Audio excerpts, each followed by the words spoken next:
days. It continues to burn. Could be better, could be worse.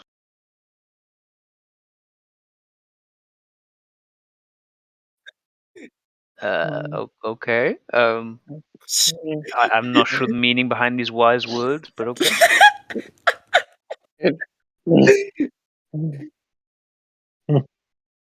I'm getting the idea, yeah. I'm pretty sure no one slept properly, besides from... No, actually, not even again. Sorry, we all slept poorly here. Except for Julie, who can't even talk, so, this is gonna be a... This is gonna be something. Meaning... yes, if I catch you all tired enough, you'll actually agree to my insane plans. The stars align, at last. Some I like people that I just went want and to got- watch the world burn. You know? I like that I went to go get coffee and came back with apple juice. I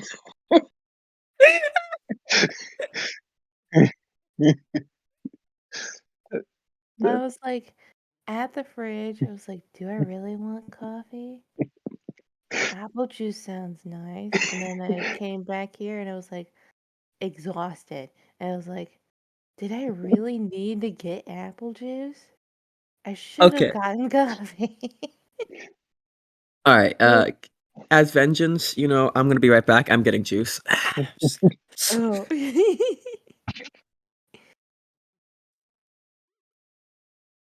Brain went coffee, apple juice. Eh.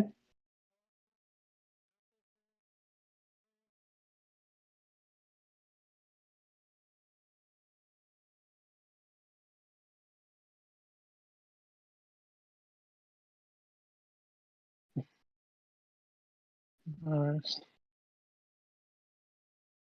So,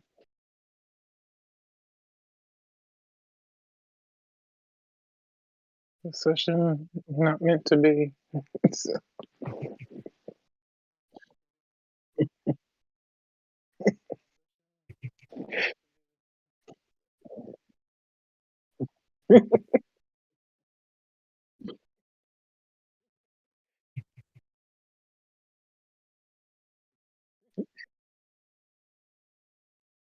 we're all paying for it outside of game. Everyone's exhausted and just terrible.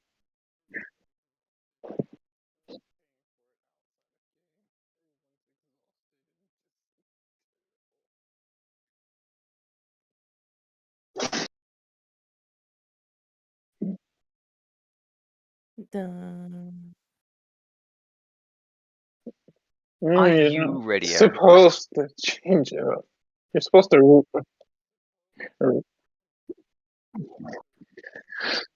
I've returned. Wait, Eric, do you have a secret? Just missed out on it.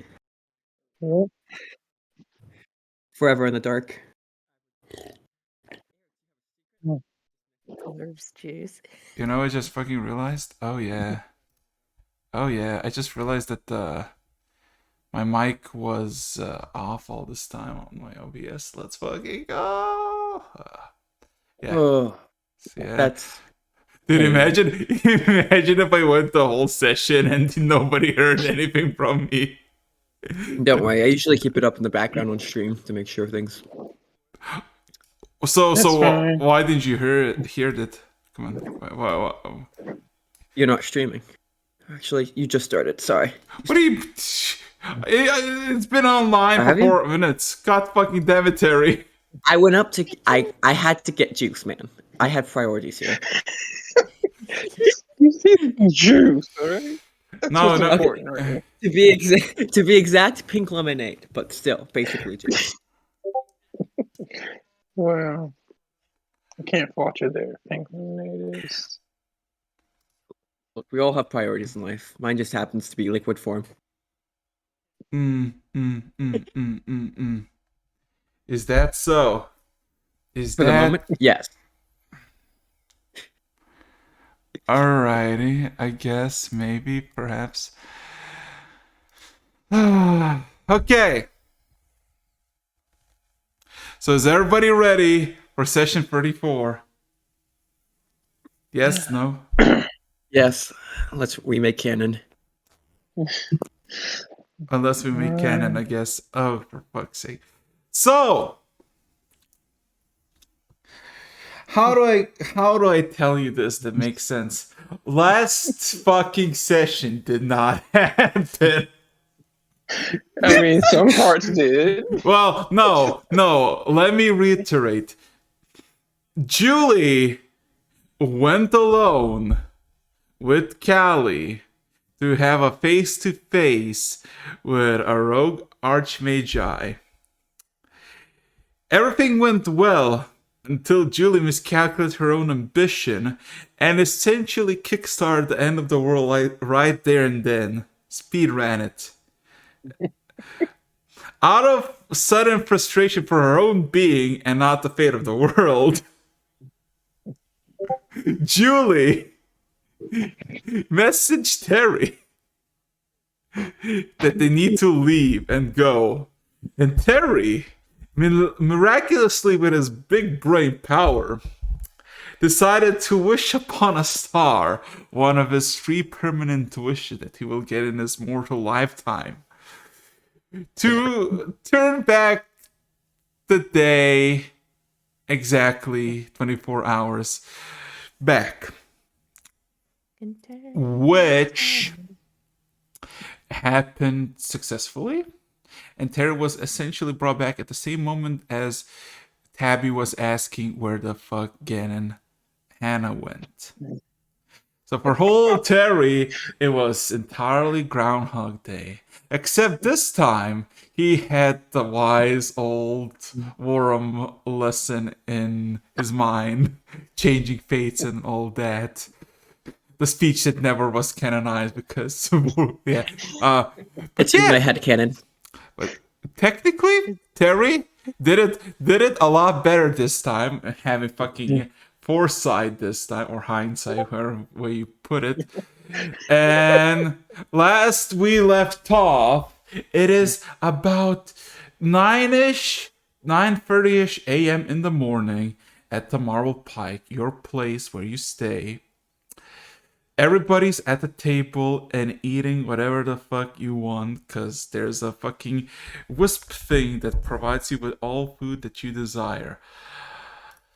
So, what would you like to do as I try to get this fucking bot operational? Hey!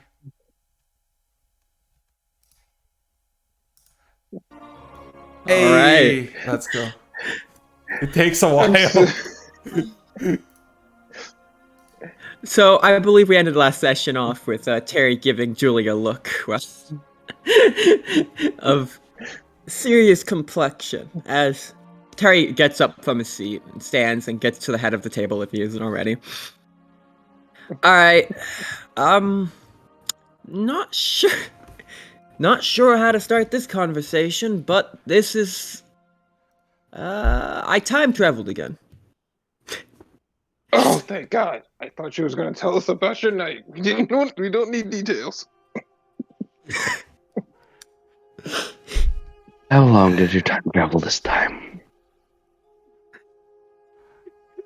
I could only imagine Tabby's and Hannah's reaction to this. But Tabby is looking at you. There is a hint of worry on her face, but she says nothing. Julie, from behind Terry, behind the table, 2 manifestations of the sapphire and the emerald dragon elves appear, kind of standing, well, a good feet or 2 away from Terry, shoulder to shoulder, kind of looking at him. But before I go into detail, I give a sending message with a sending stone to Duckluck. You probably want to be here for this.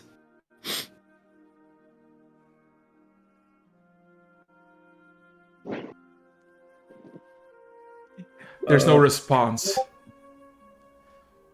I'll assume he's listening in. If not, it's his fault. Alright, so while there is no response, I kind of So, I went back about a full day. Julie, your plan goes horribly wrong.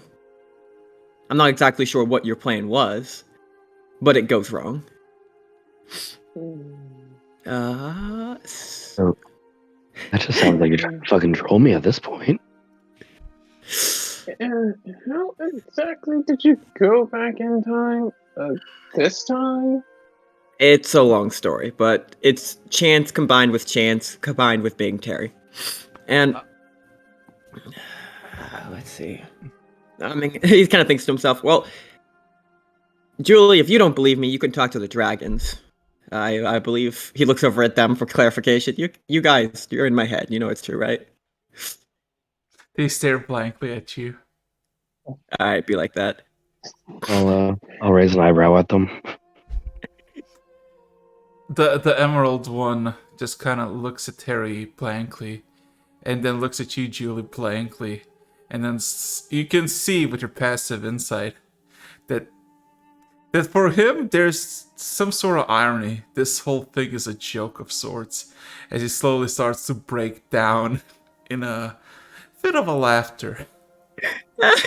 The sapphire one, no longer blankly staring, but more like staring at the emerald one, with a bit of disdain. Okay.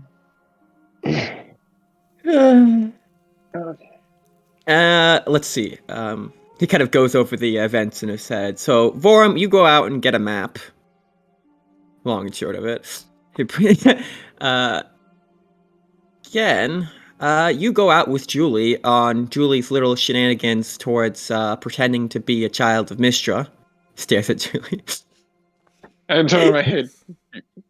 You pretend to be a child of Mistra? Why? Okay, how did you know I was gonna do that?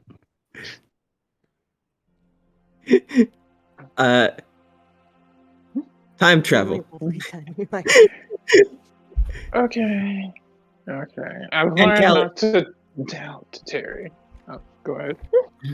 And you know, then Julie gets something happens. I don't know, something about getting stuck with a date or something. I wasn't privy to those details. And I lost my arm. You know, it was for science. Well, Arcana. You lost your arm. You mean like how you lost a finger? You lost your arm. Oh no! See, the finger was cut off. This was bludgeoned off. But who? It was for a metaphor. I'll explain it later. At this moment, all of a sudden, a familiar green flash for Terry for the first time. Just in the kitchen, just a fucking gosh darn it. green fire just spurts out and comes not Terry, not in the heavy armor as you've seen before, but in a familiar lich form, Ducklick.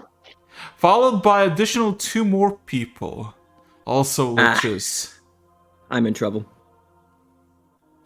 While Ducklick observes all of you, just like on the table, the other 2 liches who have one is similarly green coloration, more finely dressed, while the other seems to have just bare necessities, just a simple cloth over himself, and is emanating almost this darkish red glow. Immediately stare at Terry. As if they don't walk, they just float. Hannah and Tabby are kind of petrified. I think our reflex is Gin just reaches out to grab Hannah's hand. And as Ducklicana just observes for a split second, the one in the very basic clothing, the one with the red crimson, the darker crimson, starts to float around you, Terry, eyeing you. From Julie's perspective, though, you can see that it seems to be eyeing the dragons. Oh goodness. Ducklick. I need you for something, but I think for Hannah's sake, we should do this in the kitchen and with a bowl. No. You're coming with us. Oh, great. Is this about the time travel? Actually, the list is too big.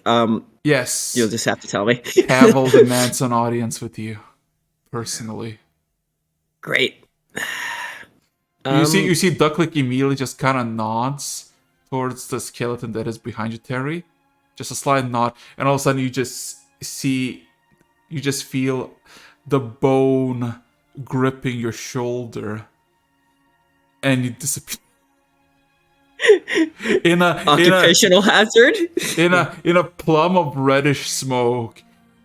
All you can see is the remnants of, I guess, food that remain mid-air before just plopping onto the table. Not my steak. And Terry, Is everyone else still where they were? Yeah, you're all still where you are. You see Ducklick and one additional Lich. Just kind of... The other Lich is not saying anything, just kind of looking, observing the surroundings. While Ducklick is kind of more into looking at you. Well, the party. Okay. As for you all... What is it again? Just gonna ask, how bad is it this time? We do not know how badly, but he might know. Nevertheless, you gotta prepare yourself. Time is of the essence. Okay. Obviously, something went wrong if Terry had to come back to stop us from whatever we were planning to do. Eyes, Julie. Well, he said I got a date out of turning into a child of Mistra. I think that's kind of weird. Either it's a date with me or a date with Lazarus. That's because your partner's right there. So no. And I would never accept a date. I'm committed. So I'm so confused. So you were thinking about disguising yourself as a sister, child of Mistra, and what did he say? Go back to the library? I mean, yeah, I woke up this morning and I thought that would be like an interesting idea. Go to the top of the library where only the children of Mistra are allowed and see what's up there. You think you maybe got found out? It could have been found out. It could have caused a big commotion. Would that warrant turning back time?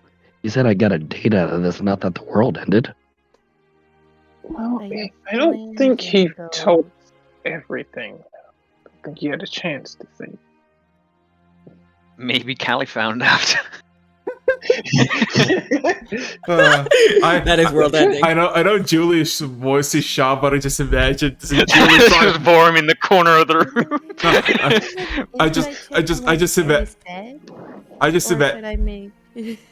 I just imagine this is Julie trying so hard not to lie.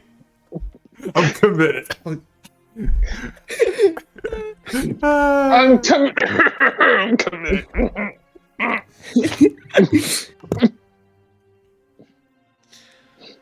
Make an inside check on what Terry was saying to us. About what? The whole time travel thing. Roll me an insight.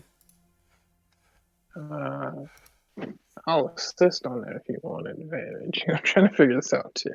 I think everyone was trying to insight whether I was being honest or not. It's not that I don't believe you. Just trying to understand Terry speak. Is what I'm trying to do. I understand. Vorm's gonna see if he believes if you believe what you're saying. it's like no offense, but he has some slight doubts about your current No, it's like I Understanding learned the world. not to doubt Terry when something happens because Honestly- it's always sure. It's just trying to decipher what he's saying in his way. Fair enough. I'm like a bad D&D clue. So, you, my good people, you kind of believe what Terry said. I mean, why would he lie? That's Julie's, but that's Oddly specific thing to lie about. yeah, very oddly specific thing. Not to mention, Terry. Why would Terry lie about that kind of thing? He doesn't know how to lie to save his life. Okay, Ducklick's still there and the other lich? Yeah, and the other lich as well. They're kind of just observing the Silence, just staring and it's almost like judging you, but saying nothing. Unless you want to talk. With my role, yeah. can I like gather that like was it the plan in the library or something else that failed? Oh no, you would not know. That's too much. But like ask like okay, time travel, time shifting, dude. Were you like asking Ducklick? Stupid question. Were you affected by the time? No. But Havel noticed it. And he knew where it came from. And knew who casted it. So, can you tell us why it happened? If we What- did My if we nose is did scary. if we did knew, then we would not have been here to begin with. Fair enough. All right.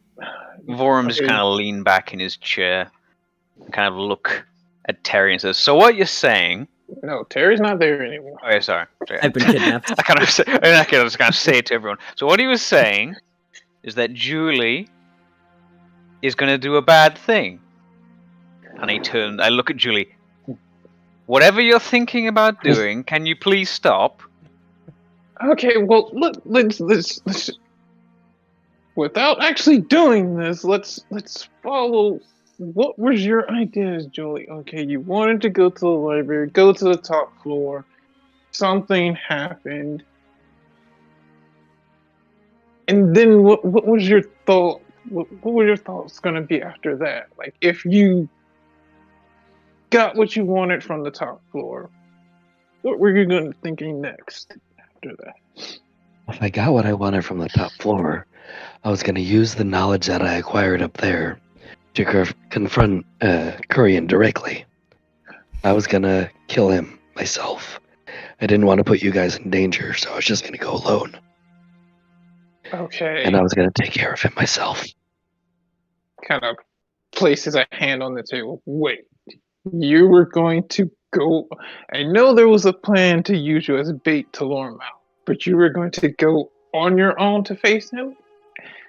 I know you got a power boost, but this guy has been a part of the Platinum Seas. He's gotten all the knowledge for so long.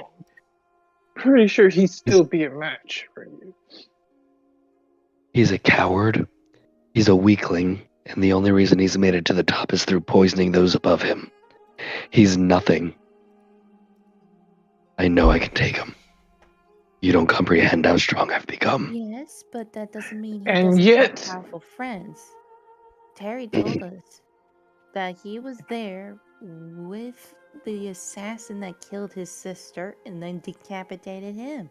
Who's to say he doesn't have a bunch of friends with him? And Terry did say you left with Callie. Terry's not here. No, I'm talking to Julie. Ah. Terry Oh, of said course.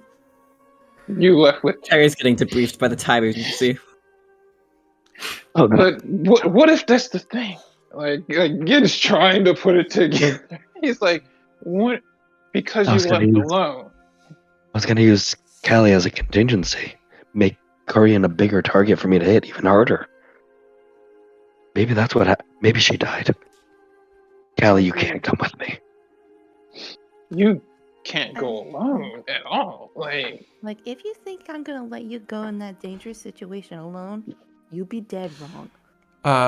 So Warham, roll a perception check, just you. Maybe that's what happened. I think Callie snuck along. you were going to So confront. 219s, goodness. So, Warham, as everybody's having a conversation, you're just kind of observing the surroundings. You occasionally hear this like a zap sound, like a very like a not a mouse, but like a fly flying somewhere in the distance, and it sounds like it's coming from almost like behind the other lich, which is staring directly at Julie. And as the conversation goes by, and Julie essentially tells of what she would have done, there's every so slightly a twitch in the Lich's skull, as if something's buzzing inside of it. To the point that you notice Ducklick's noticing it every so slightly, as much it can show in a body of a floating skeleton. They seem to be communicating between each other and maybe someone else.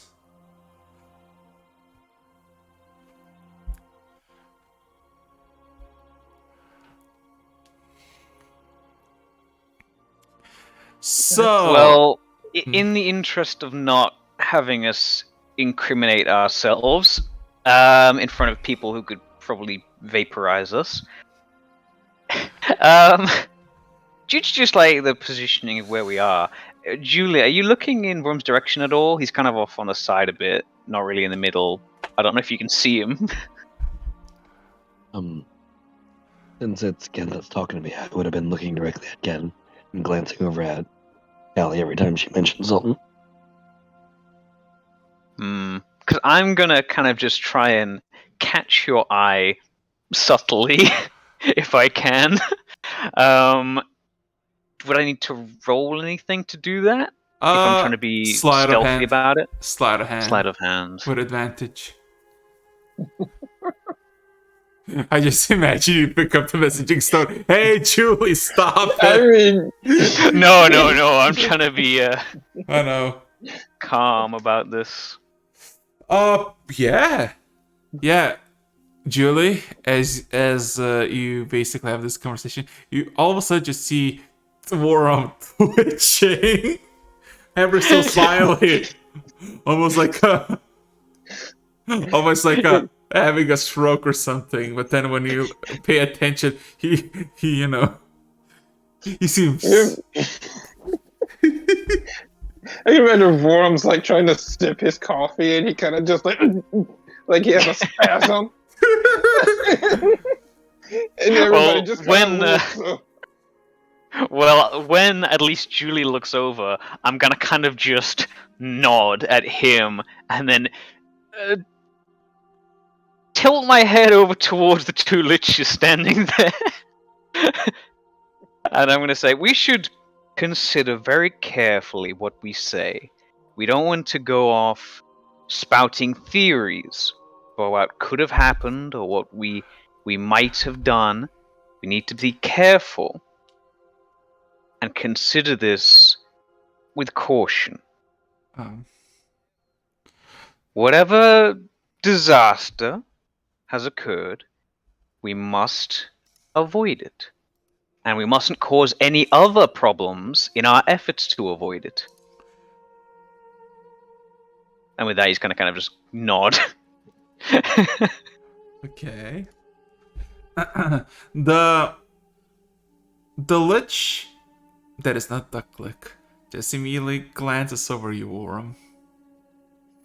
I am purposefully not noticing him. Yeah. My coffee cup is very interesting. Yeah, and yeah. Fine artistry. And then looks at the rest of the table. Then looks immediately at Ducklick. And then Duckling gives a nod, and all of a sudden, the lich just vanishes in a plume of jade smoke. Then looks at, Flinches. then Duckling observes all of you. Then looks at you, Warren, and gives you a nod before vanishing himself. Bro nod. I mean, it's kind of hard to, to properly tell what with the whole skeleton, but was that like a good nod or a you're fucked kind of nod? Or it's like, I know what you did. No, it's like I recognize what you just did. Alright. Unless you want to say something to Ducklick, because you got like good few seconds before. No, I think we should just keep it simple at this moment. Keep things calm. Okay. So once they've gone, is it just us minus Terry? Yeah. As soon as everybody's gone, there's a moment of pause, and then all of a sudden you hear Tab just fucking take the deepest of breaths. You look at her and you see her face is purple. She has not breathed all this time. Kind of looking between Tabby and Hannah. Hannah looks focused on the cupcake, not eating it, just looking at it. Just gotta look like, are you two okay? So, what he's saying is right. I go alone and things go badly. So we need to bring lots of people. Okay. Step by step, what were you going to do to Kyrian once you got there? Well, I was gonna drop the sky on him. So if you did that with a bunch of people, wouldn't that hurt all the people? Well, I mean, if there was a bunch of people there, I obviously wouldn't do that. Hmm. You said you were going to take we have to Callie. come up with something else then. You said you were going to take Callie as a contingency to make him bigger, to make him an easier target to hit. Yes. And I can protect her from my meteors, it's no problem. Okay. I kind of, oh, he's not here, fuck. Never mind. And after the liches go away and kind of looking at what was the rest of your plans for today? The rest of my what? Your plans. What were you planning to do? Voron kind of just leans back in his chair. I am, and he gives kind of a half bow, still in his seat, at all of your disposal. I'm tending not to make too many plans, what with the strange situation we're in. Okay, so, alright, Warren was going to laze around the house, okay? Well, I mean, apparently I was going to go get a map. Kind of shrugs.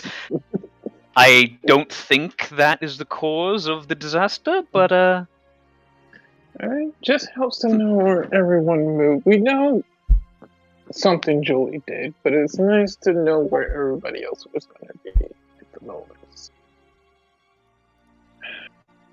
Speaking of where everybody is... Okay, so while you're all having a nice little discussion, Terry, my boy.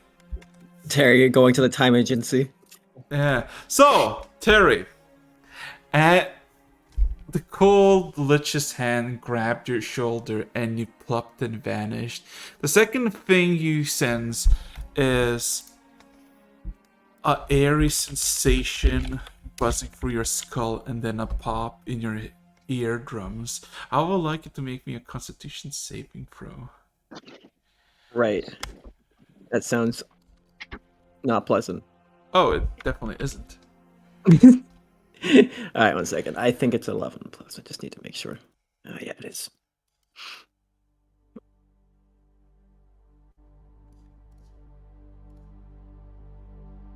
Yeah, saving throws, they never go well. Okay. My one weakness, saving throws. Despite having good modifiers for them, I can't make them. As you, my good sir, feel the buzzing sensation, you're immediately on your knees, and what you feel is very cold, dark stone where you are. You look around. Dark stone. It looks crap. It looks like it's foggy. There is no source of light, but you can see good 20 or so feet in front of you. Every single thing you do, every single motion you do, it echoes with the clangs of your armor for hundreds, if not thousands of feet. The Lich is nowhere to be seen. Well, hello there. Hello.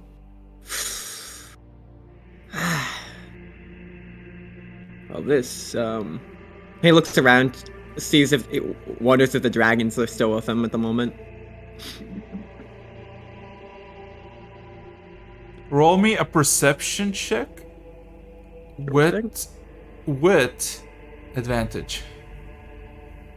That's a first. And I believe...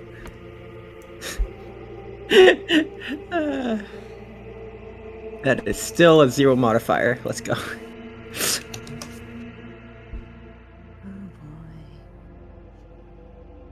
You see nothing. The echoes. Crap, I've gone blind. No. Terry, shut up. The clangs of your armor is the only thing you can hear, as everything is unnaturally quiet. And your dragon friends, no matter how much you call them, no matter how much you ask for them, they do not seem to appear. No. I wonder if I've been in prisons. Well, guess I'll do the obvious. And I'm gonna cast a cantrip just to see if I can cast magic here. Nothing happens. Right. Is it similar? Do I have like a similar? No, that's different. Never mind. Okay, so. Well then, I guess I wait. I'll wait maybe an hour. No need to wait for an hour. A good 2 minutes after just getting here and just getting your bearings, there's no source of light, but there is this like it seems like it's either the edges of dusk, where you just see the very edges of light through the shadows, through the mist, but it's nothing significant, and it seems to be coming from everywhere, wherever you wander. But about 2 minutes after you got to this place, looking at it confused, you start to hear sounds of gears, massive, loud grinding somewhere in front of you. As with each crack, you see the mist, by the force of the crack, seem to kind of dissipate, and you can feel with each crack, seconds after, there's an intense gushing sound of wind.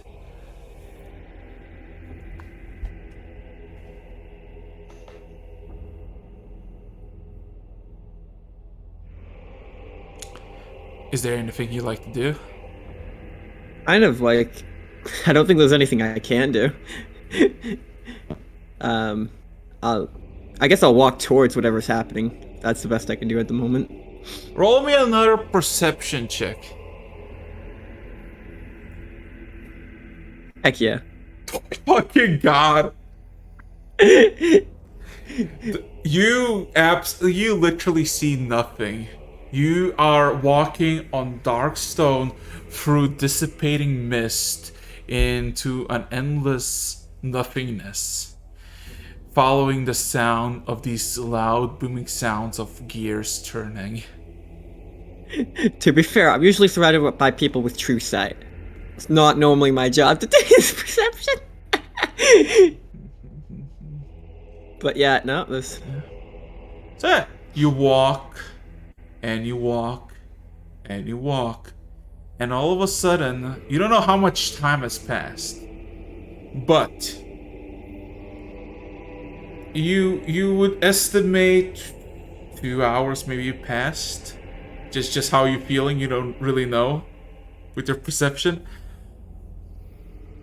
From the direction, the grinding of gears seems to becoming more and more faded. But from that direction, the source of the gray light, this fickle of brightness, starts to become more and more intense. Anything you like to do? No, really. I mean, like, I guess I'll say hello, kind of, just try to get some attention over to myself, but it's not much I can do. As you say hello, about 20 or so specters of yourself just manifest all around you in this brilliant bluish light. All of them seem to have the same armor, the same weapon that you wield. Some of them have their helmets on, some don't, some have them in their hands, and they seem to be doing all sorts of actions. From just walking towards the direction, just looking confused, yelling, drawing the sword, and looking around in a fit of agitation. But You kind of think? seconds pass and it all just dissipates. There he thinks to himself. Sits down for a moment. I'm gonna roll an intelligence check for Terry. Don't do this to yourself. Alright, yeah, you know what? He's got a 3+ intelligence. That's technically a good deal smarter than the average person. I'll assume he knows it. It's possible. I mean, actually, this really just depends. It's your player. Don't ask me for reference. I'm thinking. I'm sorry. I'm trying to divide meta knowledge versus my actual character knowledge here. Oh my god. Because I know the metaverse exists. I don't think Terry does. What do you assume? You've told me it exists, so I'm taking that at face value. But I don't think Terry knows that. So the next logical conclusion is, did I go back in time more than once? Then again, I look rather confused in all these images, and I don't think that would make sense if I've been here before.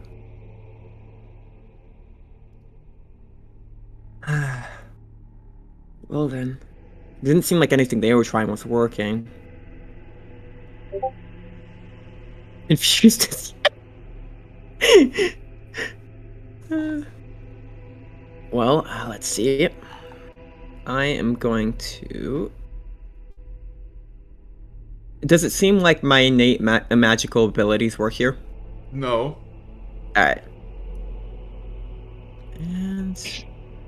And does my weapon, my mythic weapon, seem to be non-magical at this moment?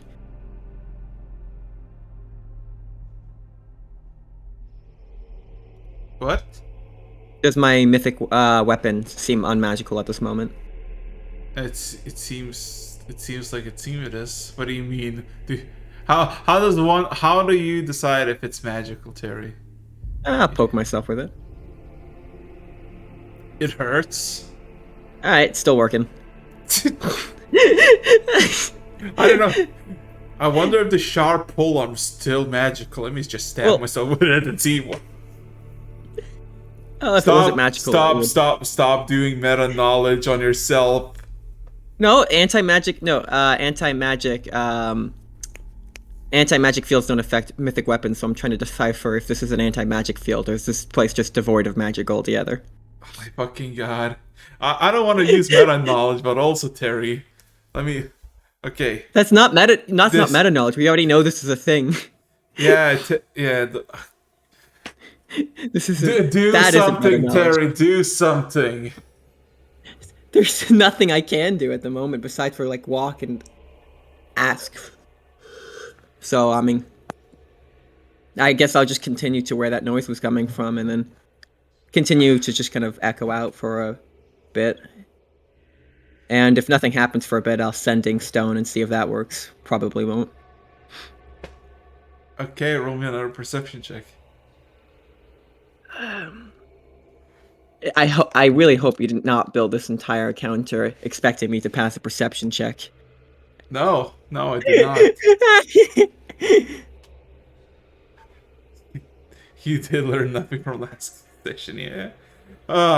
So there's no walls to break. It's all emptiness and void. So as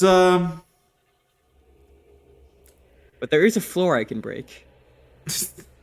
No, you walk for an ungodly amount of hours. You don't know. You feel like you've been walking for eternity, but you do not feel tired as you go further and further. The light at the beginning was just few spots in the mist. Now it's like a whole lantern just beaming down through the mist as you continue on, and the clicking, once immensely loud and booming, becomes to be more quiet and more softer. Alright, I'm gonna start backtracking then, if it seems like it's getting quieter the way I'm going. But the light source is being... okay, alright. If the light source continues to be in that direction, I guess I'll continue to follow it. But, walks in... Well, I mean, let's be honest here. I don't have any options. There's no physical action I can take besides from moving. There's no, action I can take with magic in any regard. There's no, way to communicate with anyone. Have you tried? One time you did, something happened, and you I cannot, Terry, I'm sorry. Anyway, walking for what seems to be painfully long. I'm just gonna say this. Painfully long. You do not feel any type of exhaustion, nothing truly of Alright. Yeah. You come across what seems to be almost like a gray wall made of mist that seems to be incredibly thick, as in you get your hand into it and you feel active resistance on it. Through it, you can see countless of spots dotted that are just light beaming through the wall. And as you look around to the left and to the right, you realize that you can go from one, like, all around this wall in a matter of like half a minute or so. And from all directions, inside of it, there's something glowing outwards.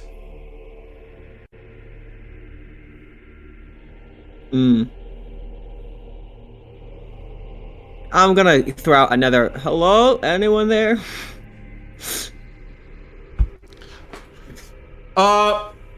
Roll me a D100.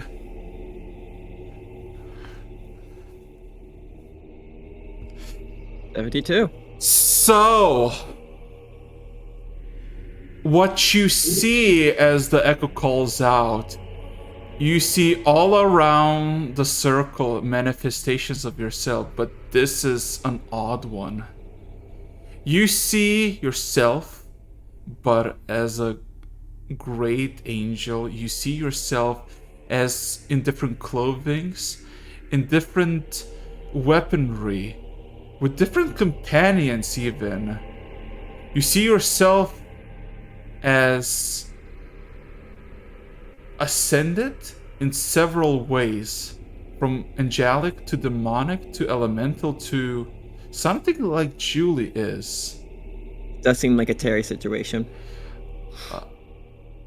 And they all seem to be also curiously interested in this whole wall. Everybody has their own methods, from trying to go directly through to just idling and observing it, looking through a pattern, to just looking at it, or just catching a breather by it, not even paying attention to the wall, leaning its back against it. And they see me. Nobody seems to be focused at you. And then moments pass and they all vanish.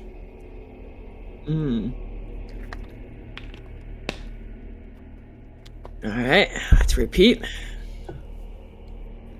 And I kind of say hello there just loudly as I can. Throw a con on it if you have to con check to see. No. As you yell out louder, you start to see that the same thing happens, the same familiar entities, but as the voice echoes further, more and more of these manifestations manifest. All different individuals, same Terry. Interesting thing though, Terry. If you place this as a center where you are and look at the angles or the degrees, from each separate degree, a different alternative you can be seen. From where you came from, you see yourself clad in the same familiar thing, plated yourself in the dark armor and wielding the lance. In some you see you have no armor at all. In some you just see yourself mutated beyond belief. Again, seems fitting for Terry. But as voice dims, so do the manifestations. I see. And if I yell out again, does it seem to manifest different manifestations? It seemed no. It seems to be everything is where it should be, and as you yell out again, you see the walk where everyone is going, what they're doing, seem to be on a loop. A loop. Yeah, you could say so. And do I see any of the manifestations looking like they're yelling out themselves? Yeah, some of them. Can I try to grab one of those attentions, the closest one? The only other person who... Okay. Two angles has someone calling out. Terry, one is you, seemingly malnourished and missing most of your clothing. You see your left eye is gone, followed by a massive scar of what seems to be multiple gashes of blades to the other side, while the other eye seems to be infected with something, as you are on your knees and screaming into the sky. The other one, you have an instant fight or flight reaction as you see yourself in the attire of the Red Dragonborn, the assassin. Having two short swords by your side, seemingly frustrated about the situation, yelling out.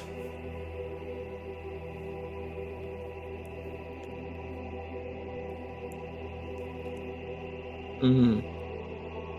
And I'm gonna continue to keep my voice up, like in repetition, so that he doesn't disappear. Uh-huh. And I'm gonna see if him yelling out, he can see me.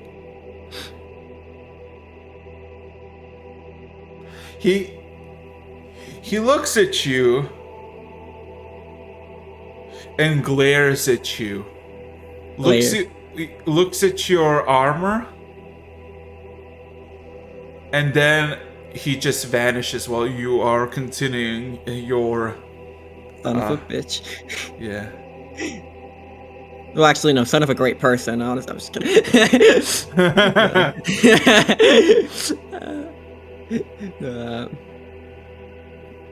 But yeah, at this moment, all right, I'm gonna do another yell out and see if any of the ghosts seem like they have a direction they know they're supposed to be going or something of that lines. To see if any of my versions look like they know what they're doing. Okay, roll me. Perception. No, roll me every single stat that you have of strength, dexterity, constitution, intelligence, wisdom, and charisma. Well then. Yeah. Alright then. Luckily, most of these are 11 plus. I mean, I'll be doing them in order. Strength. Dex. That is con. Man, what crashy rolls. Alright, we got intelligence. Oh my fucking god! I told you, these checks, they're the death of me. It's my greatest weakness. That's wisdom. How is wisdom my second highest? No, no, the third highest. Take that back. And then charisma. Man, I rolled 6 rolls, and only one of them got a 10 or above. Oh my fucking god. You failed. Oh my god! How could I succeed at that point? Like with those checks? No, not that. You don't you fucking dare plus 11 on. Okay. No, okay, I'm saying like how could up. I succeed with nat ones? I know. I know. So no. You fail every single modifier. The DC was 24 on one of them. One of them. Oh god. So lost in the voidish, inkish abyss, all of a sudden something grips into your chest, and the whole world becomes dark for you.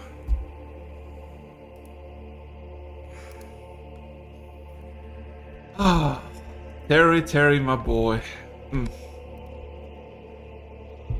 You are no longer conscious and drifting somewhere. So, for the other people. Oh god, come on. So, a good few minutes passed since Terry is left. What is your plan?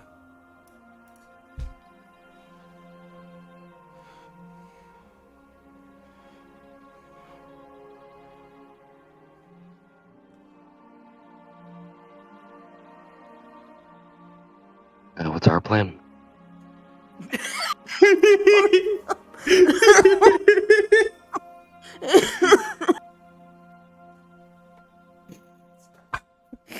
It took like 40 minutes and you haven't. Oh my god. I'm sorry. Ballistic boyo. I'm gonna go to the library. Not without us. So it repeats. You are not very convincing. You achieved nothing.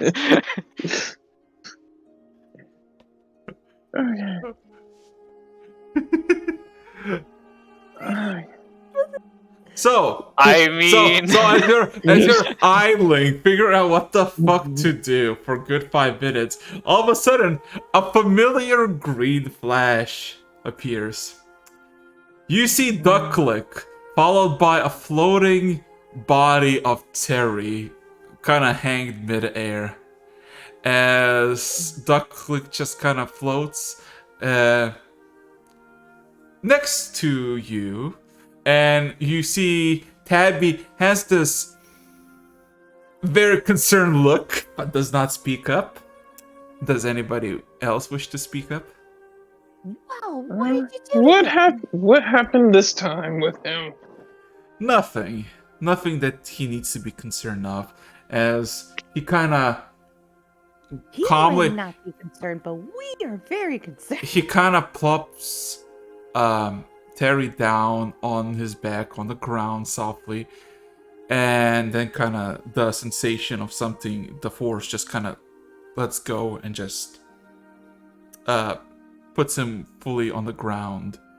Terry, all of a sudden, you have a sensation of crashing down, and you start waking up to the familiar ceiling of the marble pike, and you see in your blurry vision Ducklick standing over you, kind of looking down at you.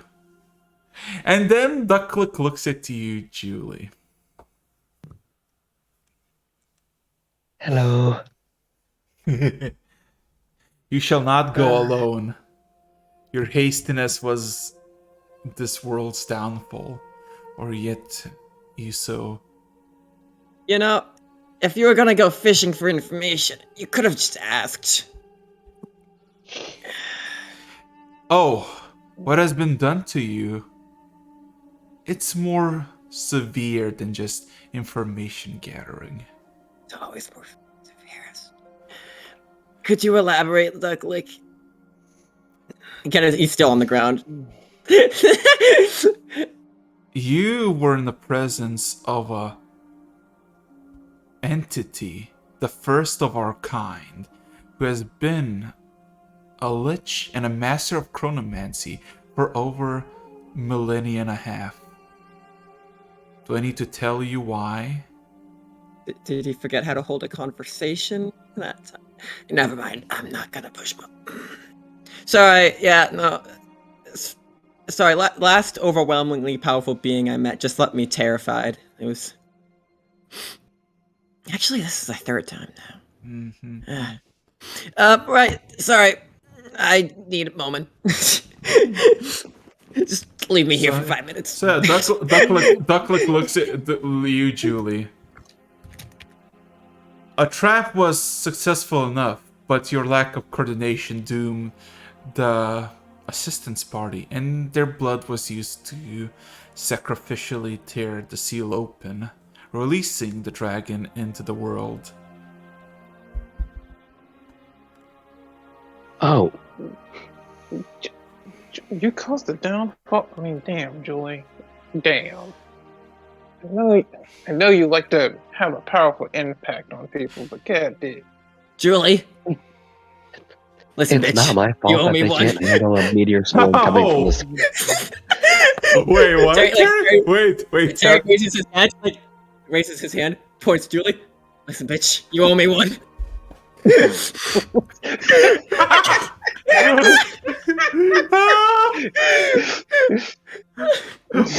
What is Julie's response to that? Terry swearing for the first time? Did Terry say it? I think everybody paused. Like, So what you're saying is, I won. There's just casualties. No, you have not won. Trust He me, said from it- experience, I know killing doesn't always lead to success.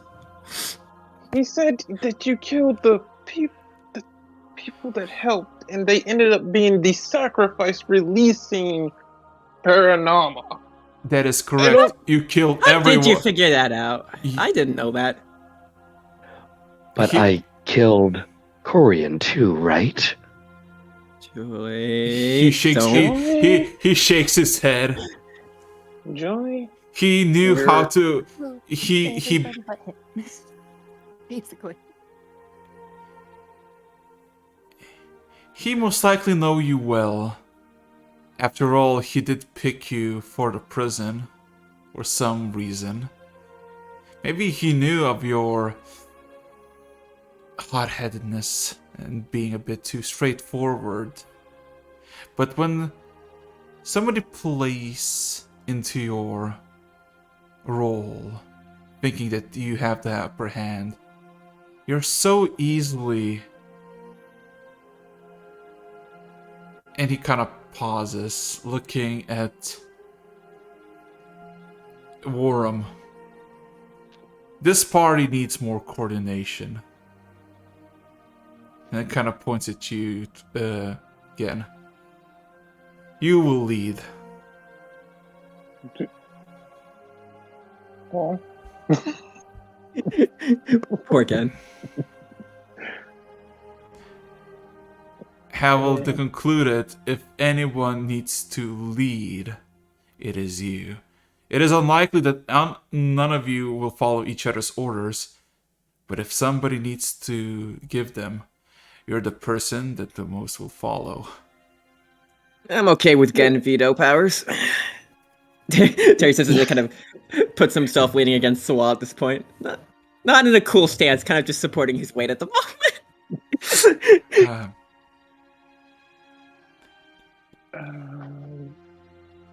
Oh, okay. And Worm's kind of like slowly turn in his chair to look again. So, brave and noble leader.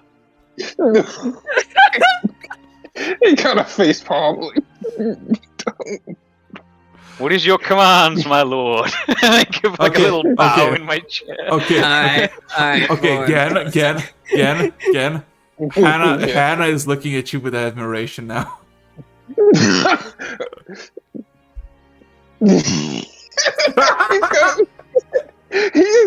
He's kind of frozen where he's like, Also, I will do my duty. I will lead him.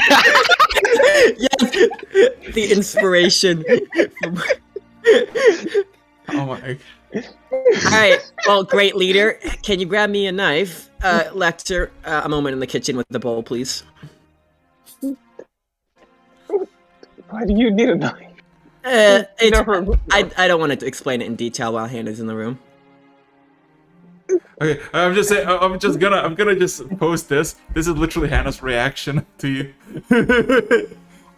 But besides the point, and then Ducklick looks at you, Julie, again. We know of what's to come, but so does he, for he possesses similar power over time. Don't try the same trick twice, for he will be prepared for it. So, he is aware that he had to run from my power also. He takes a very deep acknowledging nod. Great. So, whatever you planned, he already knows anyway. So we're definitely not repeating those steps. Which takes large AoE magic out of the equation, I guess. Alright, maybe I'll wait before drawing blood. Ooh, how long was that exactly? 3 minutes. For anybody, it's been like 4 minutes. But Ducklick immediately looks at you, Terry. 3 minutes and 42 seconds. Yeah. That's not what it felt like. Ooh. Alright. So here's the plan. He's not expecting me to do the same thing again. Julie? Everybody looks at Julie. Julie, no. I kind of just turn my head towards Gen, and you see pleading. There's just a no. You're not doing it again. Okay? You going General alone, Melchett over there. or even with Callie, did not work. Okay? I agree with our overlord. He played into your arrogance, your tunnel vision against him. That's what he did. You thought you had the upper hand on him. But again, you yourself said he was conniving, sneaky. He used those skills against you. And was able to outsmart you. We can't go in bullheaded like that. Okay. I'll elaborate a bit here. So, I wasn't there for when it happened, but the whole time reversal thing, again, complicated, but the crux of it is Julie sent me a message. And oh boy, have I never heard Julie more panicked in my life. Julie, if you think you'll come out of this feeling cocky, you're wrong. And you can ask yourself about that one. It's what happened. Alright. Like, looking at Julie, like, dead on. Are you really, really willing to risk everything to repeat the same actions? My question is, he knows that time was reversed, but does he know that we know time was reversed? If we continue along the same path, will he think we're repeating the same mistake?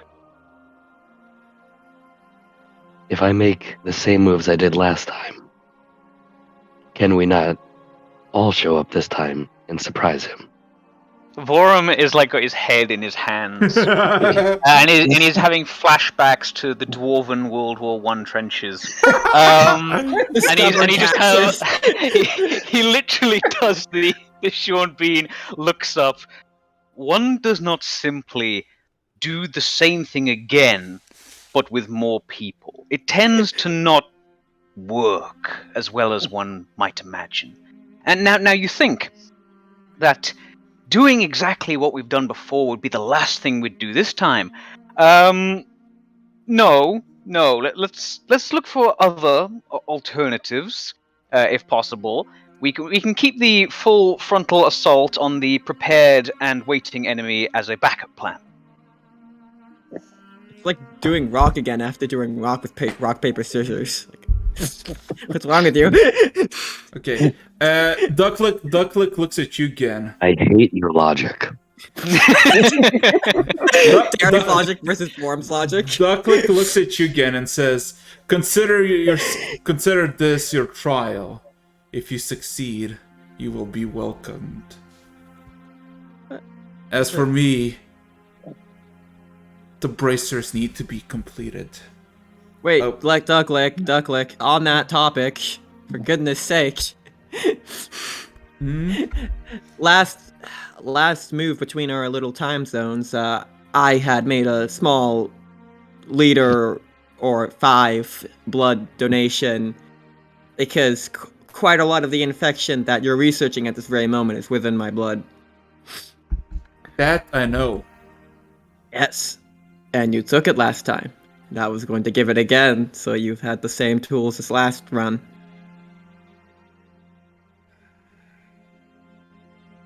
If you wish. Yeah, let's get this over with. Okay. Again, you got the knife? Hannah looks confused. What are you doing? I'll toss him a butter knife. Oh my fucking god, it's the plan. Oh no. That's not gonna... He looks at... No. Shakes his head. Again, don't you have some mithril knives from the back in the church? Yeah, I got Toss me one of those. I'm just saying that is literally the plan. I'm kind of like looking between, and I'm looking at him. I'm like, really, man? Look. It's nothing a bit of healing won't fix. I'm just saying we should be open to alternative, less direct confrontations.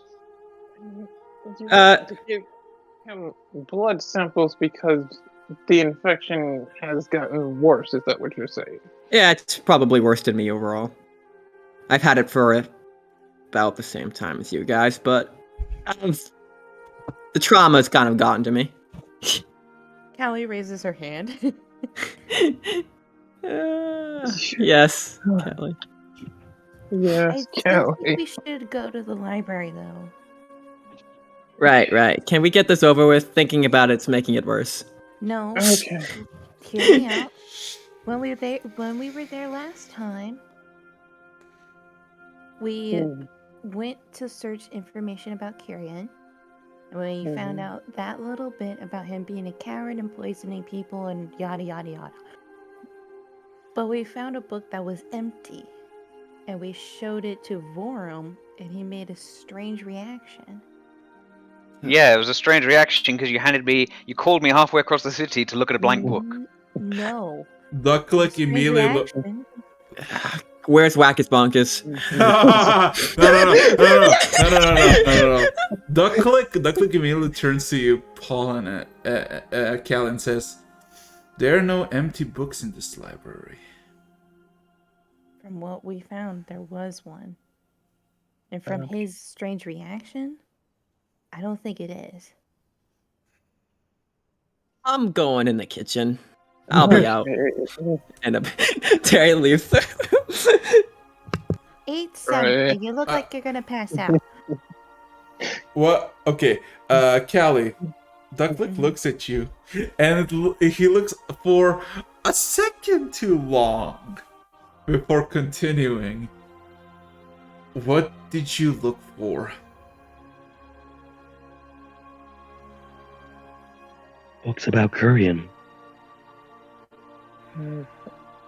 We wanted to know his weaknesses and use it against him. But all we found was that he was a coward and poisoned people to gain power. But then we found an empty book. He immediately kind of looks up a bit, and for Vorum you hear a familiar buzzing sound, but a lot more frequent, I guess. Somewhere in, I guess, within Ducklick itself. And then Emil looks back at you, Callie. It will be investigated. Please do. And then please tell us so we can use it at our advantage next time. Could we not go look at this, check this book, or this information out now? If you want, I can take you to the book. But why Vorum specifically had a reaction, not the two of you then, with this blank book? Well, he has a mask that has true sight on it. We don't have true sight. So you think that he's trying to put things together. So with true sight, it revealed something. The book was hiding something. And I kind of look at Vorum, and I kind of like, with the message stone in Vorum's head, I'm like, well, remember the dragon egg that was also disguised as a book? He kind of pauses. Roll me a wisdom saving throw. Yeah. Roll me a wisdom saving throw.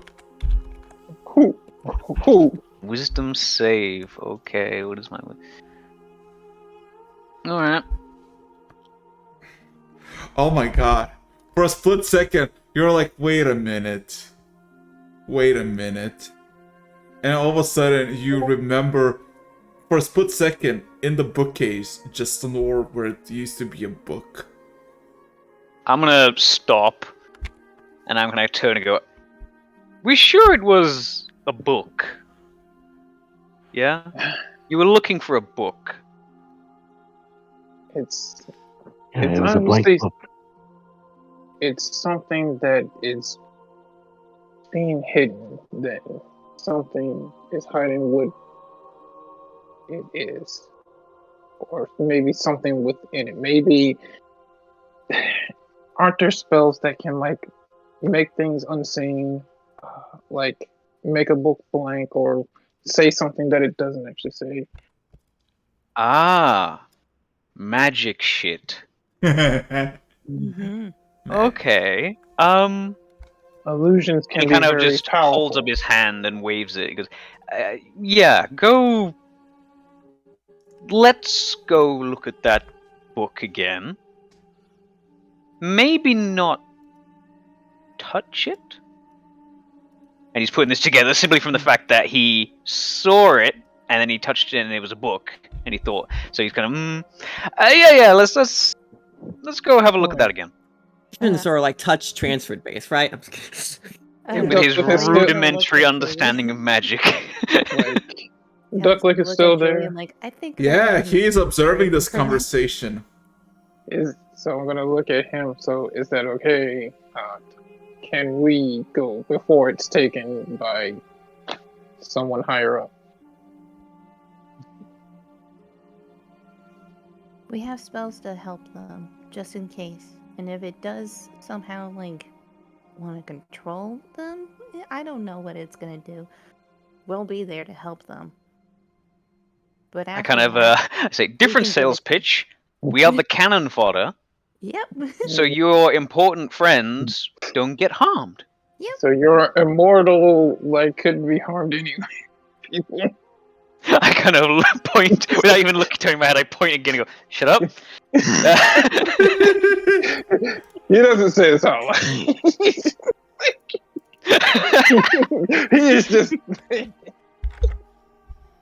So, Just not quick of any reaction He's to not our about to ruin differing it. sales pitches. no, he kind of just observes all of you, and then says nothing for a good Eric, like.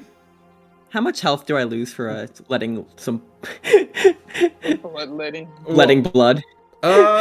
Technically How none. much? Alright, I'll take. I mean, it's supposed to be exhaustion for bloodletting. But it's not bloodletting. Let's be honest. Yeah, it's. Yeah. But alright. It's a smaller amount than losing my arm because I'm not gonna Yeah. do that. You did it. You did it. But- Yeah. Yeah, I come out and hand the bowl to Ducklick.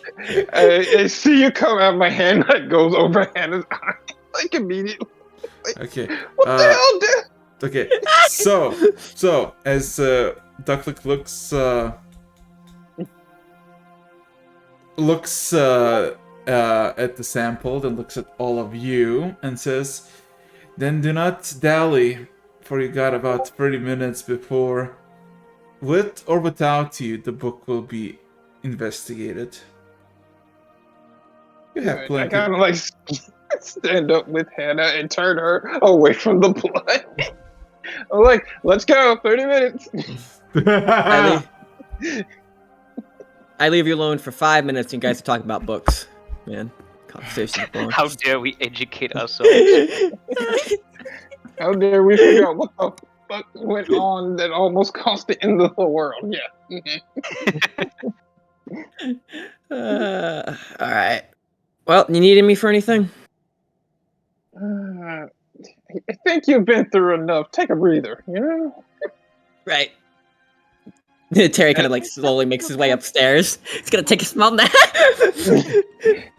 Get it. I feel comfortable splitting the party. Well, to be fair, he'll be on call. You'll just have to message him.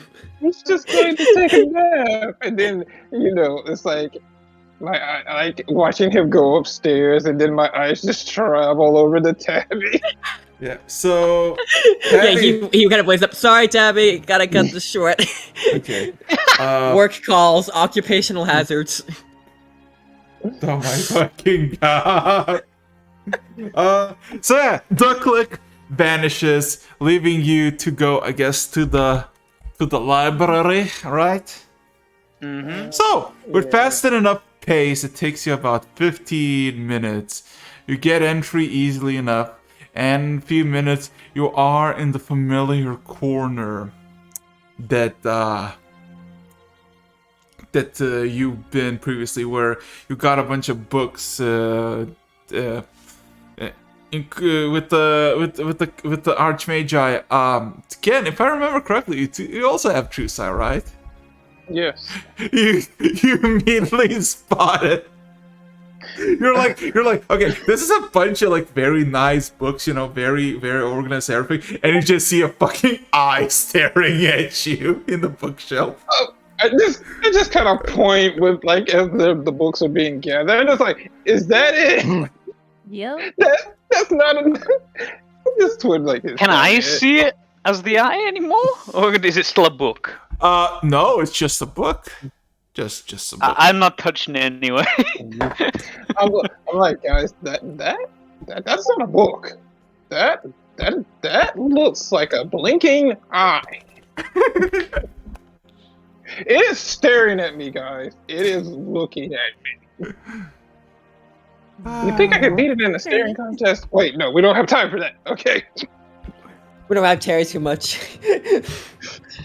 It's like, okay, so how do we want to do this? You said when Vorum touched that book, he had a reaction, but then I kind of look at Gen and then look at Julie and Cal and go, is that kind of what I looked like? And just point to his face. Yep. All right. In that case, yeah, I suggest that Gen, you don't touch it, seeing as you can still, well, see it as it is. Who wants to volunteer to hold it? Nobody too fast. Somebody needs to pull it Well, off. Terry. Okay, I'll do it then. All right. Unless you want me to. You're gonna hold the book then, right? Let the magical people figure out what it is. Let the dumb person who doesn't understand magic carry the danger. And with that, I'll get I it. find that agreeable.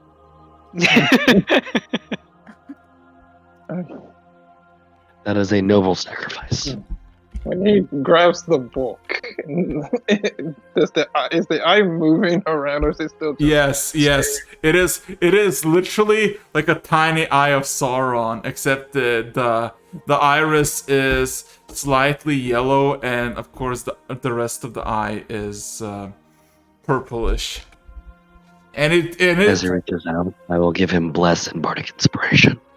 Give me a I'll second. also give him bardic inspiration. Let me find Hold out. up. All right, that's double bardic inspiration blessed. Let me actually. Or I'm feeling pretty No, inspired by his wait, mini wait. band. Hold up, you can't do double inspiration. What the? Also, Wait, double inspiration. No, what the?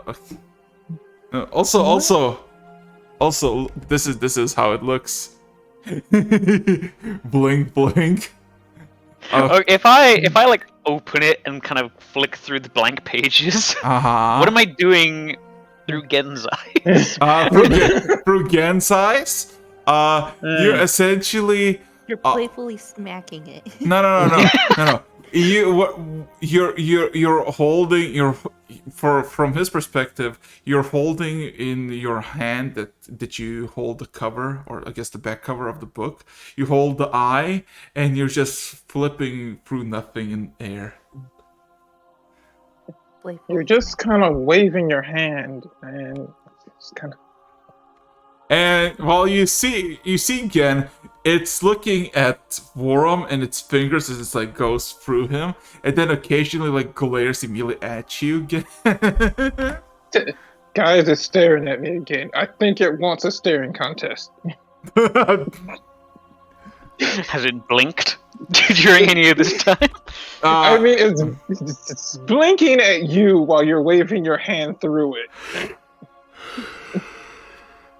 How do you like this, motherfucker? And I just starts rapidly pulling through all the pages, clicking between things. Are you gonna pull the pages? Oh no! I am not doing that. I like my hands. I don't want them to be burnt off or something. Okay. So I kind of look Magic. around. What are we? Are we doing something here? Or are we withdrawing this book? I mean, I don't think we can take the books outside the library. No. Okay. I'm gonna just kind of look around. Are there kind of those little coves that we can like go and sit or something? Yeah, there are. Just so we're not in like the middle of like Yeah. one of the rows. You're in the corner, so technically there's plenty of like chairs and tables, and it's still kind of early in the morning, so not a lot of people, at least in vicinity. You maybe can count like up to like 20 in just like your eye, like just on the floor. They're all mining. Nobody's even looking at Worm, just fucking like twirling his fingers. Just trying to be as casual as possible. I'm just looking at the eye as it's looking between me and Vorm, glaring at me and then blinking at Vorm. And I'm just like, guys, I can't identify this thing, but I'm going to have to touch it. I have a plan. Okay.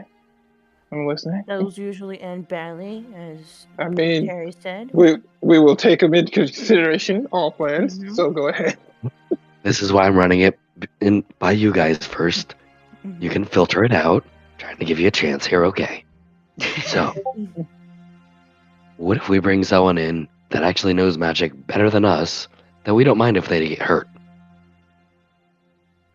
I mean, they're going to take the book in just a few minutes. We don't have the time to pull someone else in. Mhm. If we're going to figure out what Who are you thinking? What if I call in Lazara to look at the book? I mean, does Lazarus have true sight? I mean, for all these powerful people, none of them are using like the sight that we're using. So True. I think Vorm internally is like cold, but okay.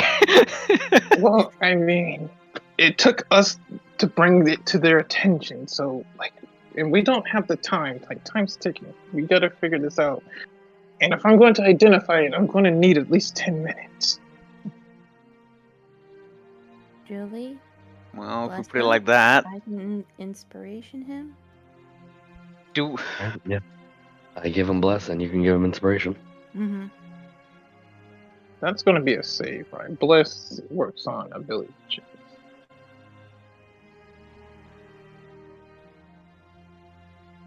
I can also give you resistance. Resistance works. That works on save. Or guidance. Guidance is checks. Resistance is saves. I got you covered on whatever you need, boy. Just let me know. So whatever I'll you take want. the I got it. Are you gonna hold it? after they give the inspiration, the resistance, yes, I will. Like, take it from. I'm gonna snatch it from both. I'm just like hold my hand. I'm out like, hey, forward. yeah, you can take the. Well, for me, it's just a book, but you can take the apparently super evil book if you want. Yeah. So I'll take it into my hands. Okay, I would like you to roll me a wisdom saving throw. I don't like all of that. I don't like that maniacal laughter at all. No, it's the meme that Warren posted. I just looked at it. Okay, inspiration is what, D12, right? Yep. Okay. Last thing, character. Theo, you're.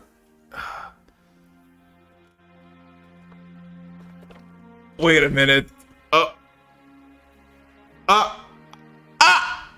Hey, let's go. Let's go. So, again, my boy, you hold the eye, and it seems to glare at you, and you feel something creeping onto your mind. For a split second, something is pulling you, but you easily shake it off. As you regain your vision, you, my good sir, feel a lot more colder than you usually are. You look around, you see everything is kinda grayed out. The only source of coloration in your vicinity is the orb you're glaring at. Hmm. I greet Kinda- you again. Hmm. There's a whisper in your mind. And you are? Oh, you know me quite well. Julie knows particularly well as well. You're going to hunt me down. What? That is the plan. Do you ever question yourself again why you're the way you are? Why are you doing the bidding of those who imprisoned you? How many more will suffer at their hand? For what? For their gain? And how many more will suffer from this plague you're trying to spread? There's a chuckle in his head. You call it a plague because you do not understand it, but within it, everyone is whole, everyone is happy. No fear, no hunger, no starvation, no disease. If you call madness happy, then sure, you call the destruction of all we know and care about happiness. I prefer things as they are or were before this plague, before the prison, before you. There's a chuckle follow through. Through the ruins, you etched out a new life. Or you would lie, or would you rather lie to yourself, telling me that you were happier now than you would be soon if you join me? All the power, all we the hear gifts. Huh? Do we hear this? Like, No, you don't from hear your nothing. perspective? No, from your perspective, he just kind of picked the orb in the hand. There's nothing for the you're all frozen in time, by the way. So except again, um,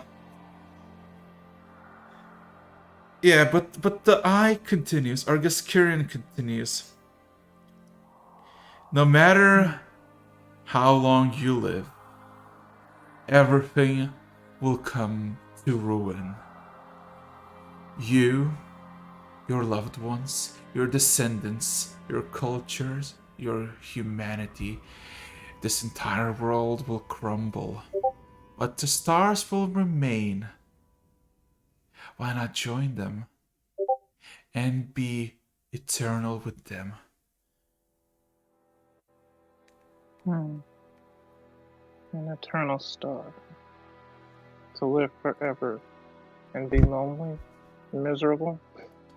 I'd rather live a fulfilling life and to be nothing.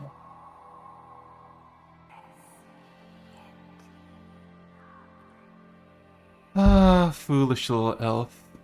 Young, bold, hot-headed. In the, Hot-headed. in the stars you would find solace. Or do you think all those stars in the sky are alone? They're there, together, looking down at all of us, with almost pity of what we could become if we would just take a few steps forward. I did. And look at my power. Immense, unimaginable by all that is known. And it's so easy to obtain it for those who are willing to follow the path. All is possible. Follow the path. And what path did you follow to obtain such power?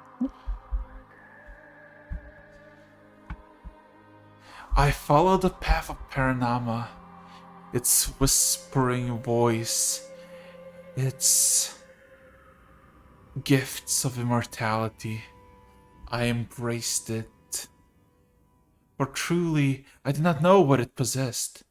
I was bitter about Julie's escapades and my removal from the council. I wanted to set the dragon free, not knowing of what it is. Now that I know, I wish to release it not to destroy the world, but to save it. So we can all be whole beneath the stars, and we may look upon other planets, other skies, and invite them to our embrace. Did Paranama tell you that herself? Or is it the creepy crawlies that's crawling around in your head right now? Roll me intimidation check. Uh-oh. I don't think I've ever rolled one of those before. Man, if you were doing this, I would have given you a dread helm. Oh my god, what the heck is my intimidation? I've never looked at that one before. The pies Pikachu face. Oh, I have to go back to my sheet. I know my other ones by heart. That's the one that's... Eric's is surprised again. Truth hurts. Investigation.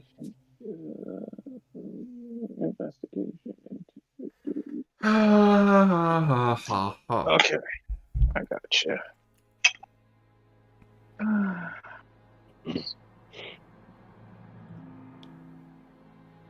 Might not be good, but we'll give it a shot. Where's that thing? There you are.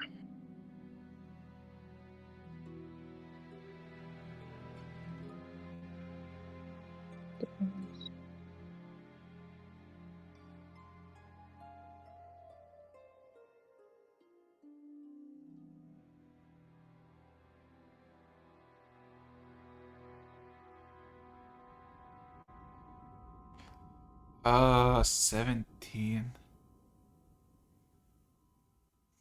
There's additional chuckling sound. I know. It's hard to be convinced of such an easy way to obtain such immense power. But please, come forward. Invite your friends, your loved ones. Witness the true, raw power of the cosmos, as I did. And And Wait. then all of a sudden, you see the color returns, and all of a sudden you just look at everybody looking at you. For everybody's perspective, he just kind of took up the orb and all of a sudden just started looking at you. was having the staring contest. I was just look up and start blinking. It's like, did I win? Did I beat it?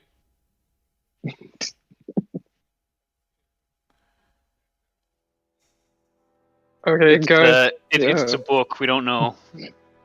Very possibly. Is it still a blinking eye as I am looking at this orb? I mean, it's looking at you. It's silent now in your hand. You can feel it. It's slightly warm at your fingertips, but besides that, it's just there. Right. Yeah. What is it? What is it? Do I have time quickly to identify? Do I have the 10 minutes? Oh, I'm sorry, you don't. Okay. Oh, he's still identifying it. Here's the thing. About 4 or 5 minutes after, you see heavily clad people in this very well decorated bluish steel, almost like mithril, just kind of float up and just drop in just general vicinity, and about 40 of these individuals just in full play, and a handful of wise and old men who seem like peak wizard aesthetic just start flying up as well. Not towards you, but not like at you. As all of them immediately just look at each other, kind of point at Gent and at the globe. Then kind of looks at the rest of you. That is no book. What is this doing in the library? You tell me, man. I am still holding this, like trying to, like it's been 5 minutes, and I'm still trying to hold it. I'm not saying a thing. I'm just like trying to get the spell off. He's trying to identify it as we speak. There's nothing to identify. This is a library leech. A familiar to spy and consume the knowledge. One of the wizards just kind of almost like angrily spits at the ground, but nothing comes out. And one of them extends the hand towards it. Let go of the orb, elf. We'll take care of it. I don't say anything. I just hand it. They don't like pick it up. They see you. They see you just kind of extend the hand with the orb, and all of a sudden you see some force catches the orb, just kind of floats up, and all of a sudden you see all 6 wizards just kind of surround the orb, and all of them seem to almost mimic each other with their hands as this bluish greenish flame start to manifest in their hand, and all of a sudden you see the orb all of a sudden just start shaking around violently, and you start to see splits of different colorations in the orb before all of a sudden, with a sudden poof sound, cracks and is destroyed. From a perspective of, again, you see just what seems to be just disintegrating shards of this orb. Mm-hmm. For the rest of you, it seems like the whole book just got exploded into all of its individual pages, and now it's all catching on fire and takes like a good few seconds before it just engulfs itself midair, vanishing into nothingness. Just like watching as the eye is being splintered into pieces. Like he still hasn't said anything this whole time. Just watching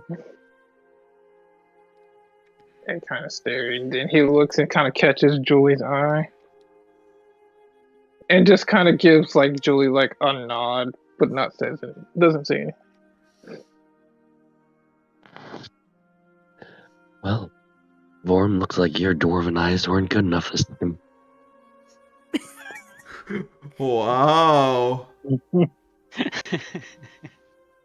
And it's just, yeah, kind of looking up at the wizard and all the heavily clad people. Well, is that it? They kind of look at the pieces of glass, just kind of look around, and you see half of them will just vanish into nothingness, and the 2 other just kind of split off, and the one who kind of asks you for the orb Just kind of gives a nod. Safe travels. If you find any of these, do keep an eye out. Those are dreadful little parasites. And then he also flows off. Right. Just like nods as he vanishes. Looking at Julie, was there any other books emphasizing like the books on Kyrian? Yes, there was, I believe, 4 others, but nothing of any real interest. I got what I needed from them. Okay. Just like kind of walking like out from that section and kind of looking around. Does like any other books seem odd or out of place? No, everything seems to be normal. Well, yeah, no. No other blinking eyes, Yeah. no ears. Yeah. It's, literally, you and Worm see the same thing because you both have true sight, and same with the rest of you. You don't even spot anything of magical in nature. That's how tame this library is, all things considered. I'm going to like message to like Kylie, Julie, and Vorm because like I'm kind of reserved from speaking out loud at this moment. So like you all hear like yeah. So that was a little spy from Carrie. He spoke to me through that thing. And he offered his unconditional surrender. Quite well, yes, in a way. He offered to give us all peace of mind. Ew. Very nice of him. I don't feel comfortable here. Is there anywhere else we need to go? I'd rather discuss this somewhere else. I think we should discuss this as a group back in the house. That way Terry knows. Right. Let's make sure he hasn't destroyed the house. See, get back to your broken wall. Sorry, metaphor must continue. No. Yeah. Nah, Like, Terry. if there's Terry's taking a there's- short half-an-hour nap. Before you guys. I don't think there's a need to like looking at Julie still through the city stuff. I don't think there's a need to go to the higher floors. I suppose not. Seems to have led to bad things last time. Let's go back and let's come up Although I'm with very a choice. curious what's up there now.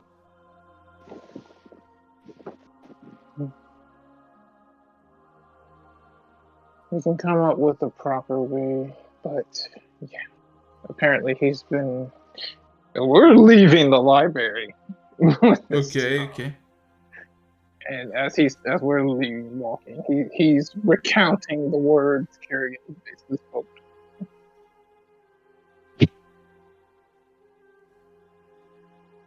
The Tyrion has. I think he's really gone mad. If this is what's going to happen to us, he's embraced this plague, this whatever you want to call this. He believes that we can become one with the star. We can be immortal, live forever. Even if our planet, our world crumbles, those who follow in his footsteps join the stars.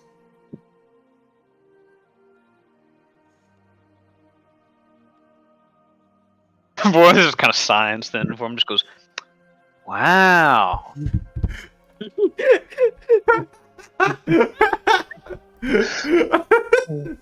Lord, after all we've been through, is this really too much to believe?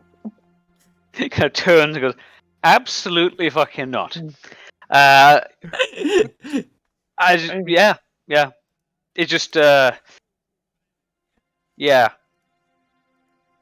destroying the world for the stars. You know when you just kind of experience an alien mind, and it's quite fascinating in a strange way. Everyone kind of just trails off with a blank expression. Let's just head back and decide exactly what we're doing. Well, he's apparently aware of everything that went on. Turning I'm sure the stars tell him. Well, he's very aware of you, Julie, and your That's gifts. probably why the plan didn't work. Because he knew. He, as much as you have tunnel vision against him, he still has tunnel vision against you. This all started because of what, your misdeeds, as he called it. Vorm kind of just turns and goes, "Yeah, Julie. Why'd you have to do that?" You fuck one nun, and suddenly it's the end of the world. Wow. Apparently, he has. I don't think the plan still to use you as a sort of bait would work, but I mean, he's really aware. He still has a fascination with you. Ew. Whether it's to kill you, I don't even want to know. Let's say honestly, kill, because the other stuff is gross. Sure, let's go. He wants to kill. There are worse fates than death. There are. I mean, That sounds like He a was- Harry quote. he was talking about immortality, and I mean, you can suffer forever. But yeah, his thing, he wants to release Paranama onto the world. I don't think it's even Paranama herself. Even Paranama is just a tool to deliver this plague.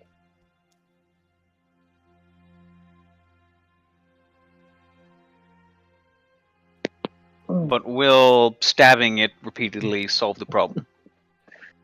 Mm. No, we have to set Paranama free. Mm-hmm. Not from its Yeah. But confines. theoretically, stabbing From it its to sickness. death, would that help?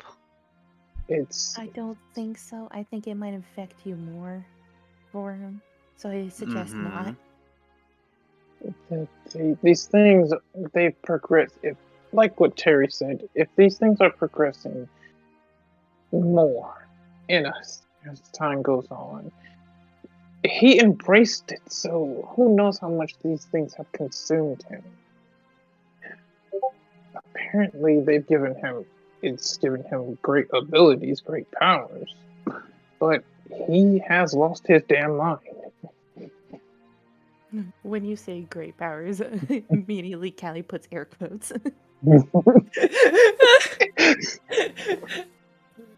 He's very much overconfident in this gift. Either that, or again, he's lost his damn mind. I'm gonna say he lost his damn mind. Crazy person, talking to the stars, destroying the world. Yeah, he's not got a great sales pitch. No, he doesn't. Yeah, well, using that book, that parasite to spy and also gather information around. Who knows what he could have gotten from the library, from people.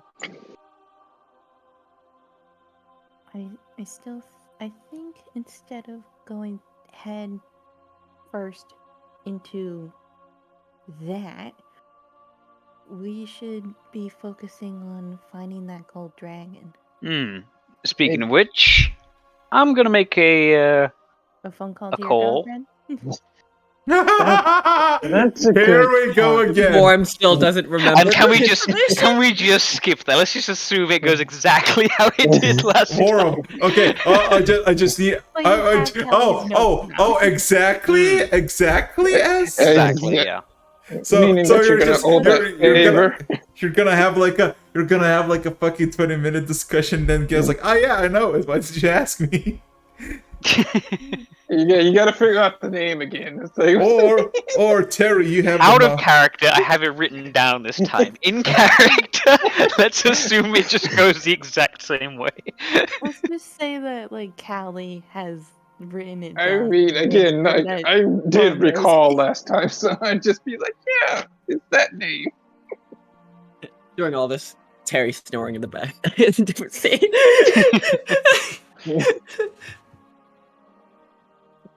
Terry snoring Okay. does not realize the body pressed next to him. I don't think Tabby is in bed with him. How would you know? I don't know. I think she has a lot to process right now. Yeah. So coming back to the place, you basically see that Tabby and Hannah just kind of chilling on the table.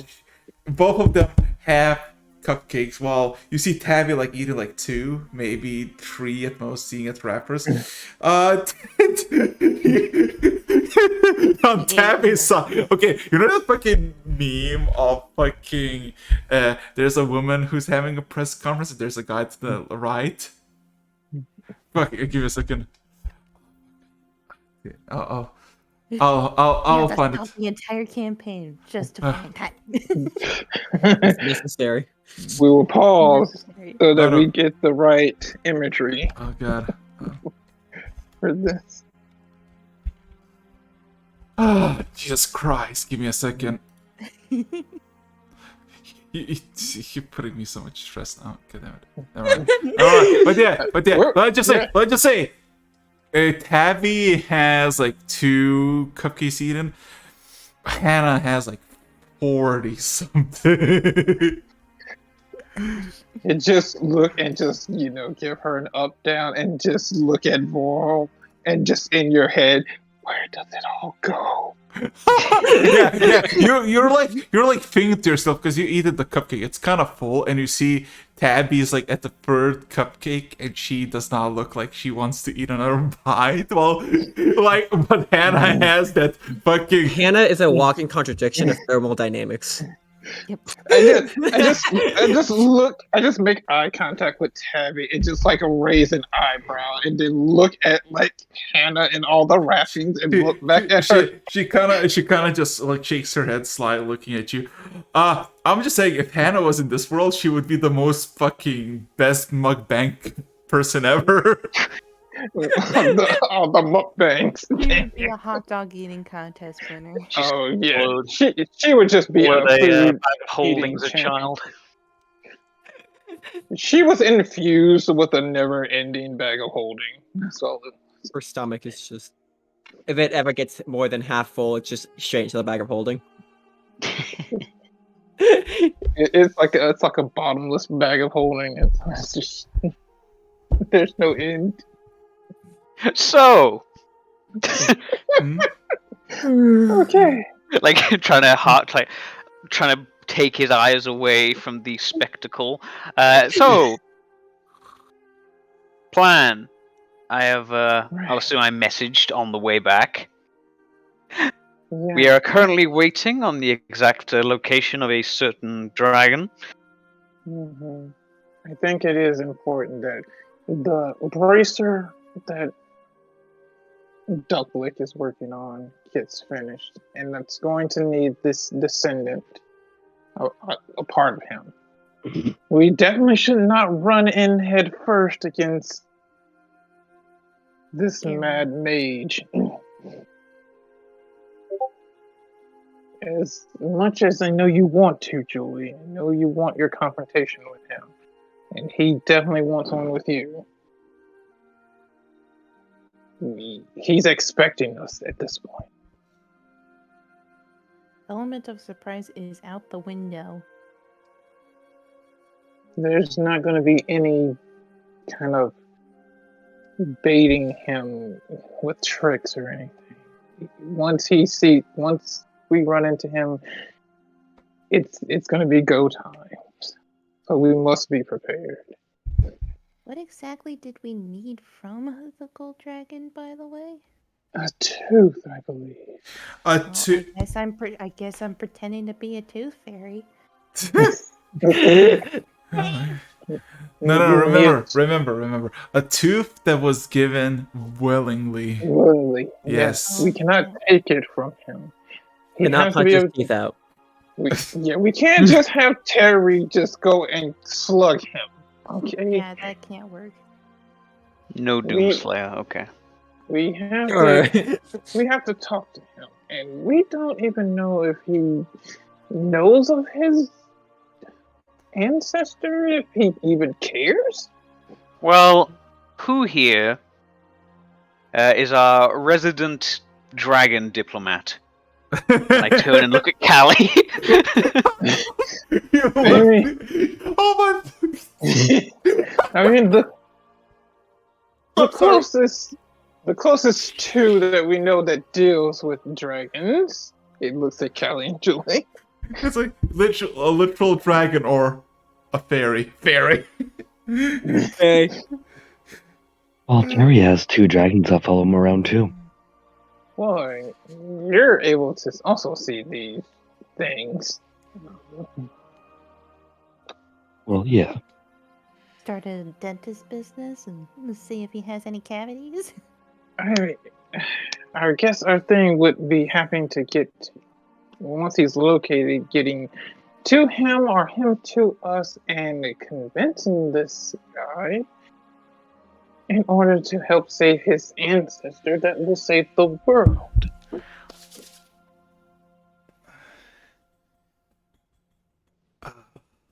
And then, of course, if that all goes, we still have to get to Paranama, which this Mad Mage Crayon is going to be there. He's not going to just let anyone go and just affect Paranama. Although that could be a key to use if we plan an assault on Paranama herself. Then that could give us enough distraction against this Mad Mage to get the jump on him. He's going to protect Paranama, protect her, because he wants her to be released. So if we could. You know, murderers want to be released. Yeah.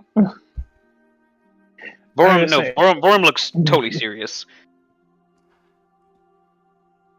Just because, and I turn to kind of look at Terry. No offense. Terry's still sleeping in his room. Oh, yeah, he's there. In that case, never mind. In that case, kind of just shifts. No offense to Terry, but the voices in his head and some vague assurances of, oh no, it's perfectly okay. It's just the giant skeletal dragon that was kept under a prison is a perfectly innocent party in this whole matter. I'm sorry, but I'm not buying that. We will decide exactly what we're doing later, but I'm saying up front, now, that I am not in overwhelming support for letting the giant skeletal monstrosity go. I'm right there with you, Mom. I don't want to put all our hope in this. I understand there's a lot of people that want to save Paranama. And it could be a key. No matter what, Paranama is the main factor in all of this. Whether we can save her, purify her soul, whatever they're trying to do with this bracer. The bracers are for us. to help keep the sickness at bay for us. I thought the bracer was to lock Paranama down. They might be making ones for her too. I mean, There was talks about making a phylactery for her and raising her to Lichstone.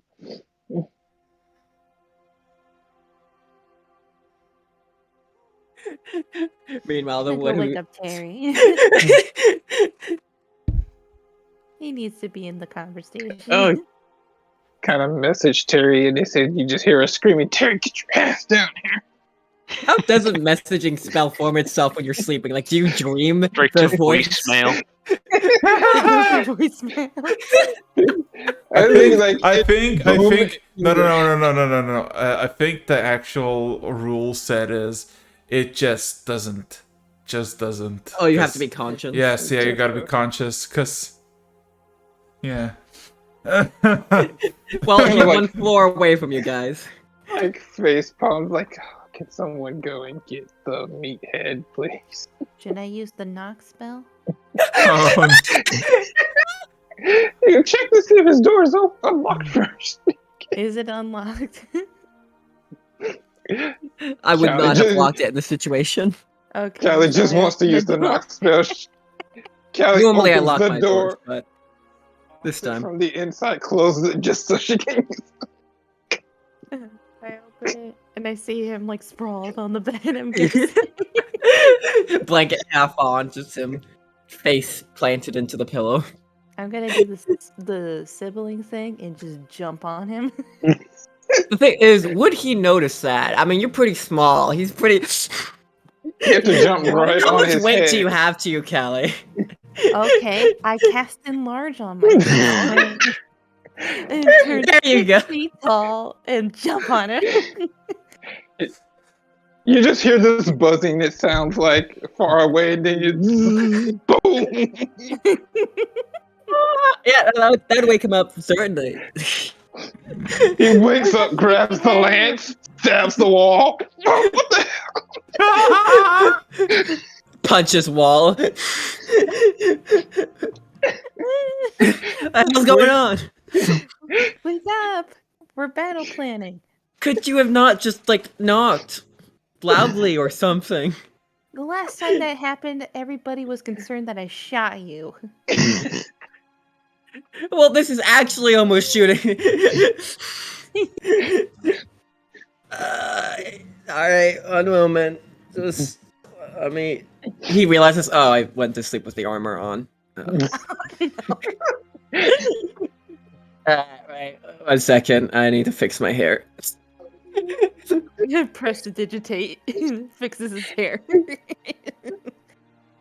He's like, wait, is Tabby still downstairs? Wait, I gotta fix my hair. yes, both Tabby and Anne are still downstairs. He's not even in the I room think- and he's wingmate. I think we're past that point with Tabby. We're milking these. The harassment. Good, But good, yeah, good thing HR is not a thing yet. Let's go. so Charlie kind of slowly brushes himself off and starts walking downstairs. How long was I out? Alright, we were going for what, a good 20 minutes, maybe? I don't know. They said they would give us a half an hour, and it took us Mm. 15 minutes to get there. And I imagine another 15 minutes to go through all of that, and then another 15 minutes, so probably but- oh, you're- 45 minutes? So you're asking for what the time is? Yeah. It is at the moment just past 10 a.m. Alright. It is still morning. I've been out for about an hour. Leave right here. Yeah. I'll take what I can get. What'd I miss? Okay. So we Well, tell that- him the spiel. Alright. Correct answer. I will go through the spiel, and we will just say, yeah. The book was apparently a spy for the Mad Mage. And repeat spiel of madness and stars. Oh yeah. Oh no. Paranama isn't like a symbol for the whole disease thing. Paranama is just afflicted by it. No, Paranama is one of the few good, use air quotes, good dragons. It's just affected by the disease. Got to kill the dragon and the. We get all that. We understand that she's just a vessel. She's just being used like everyone else spread this. Yeah, we're still killing the dragon.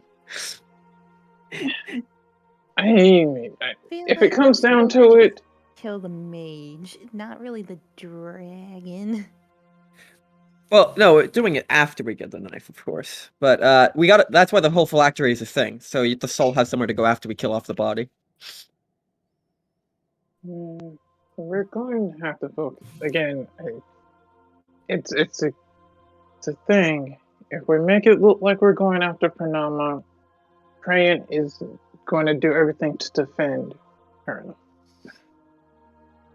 So, a somewhat decent strategy is if anyone's targeting Paranama, he's going to throw himself in the way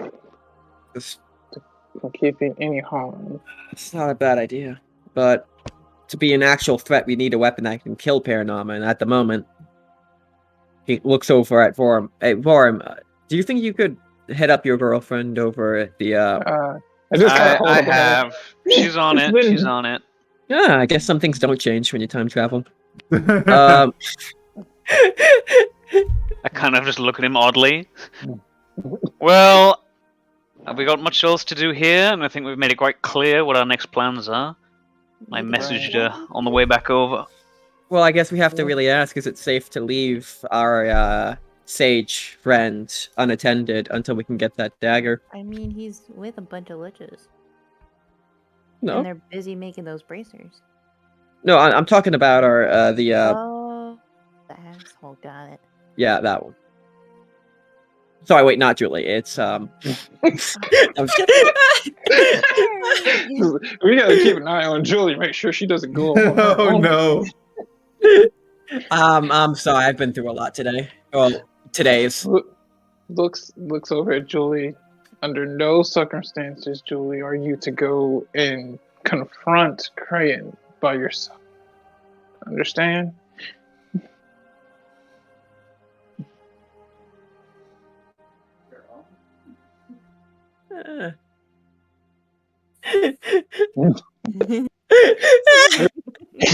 she's not saying anything. He is just staring at her.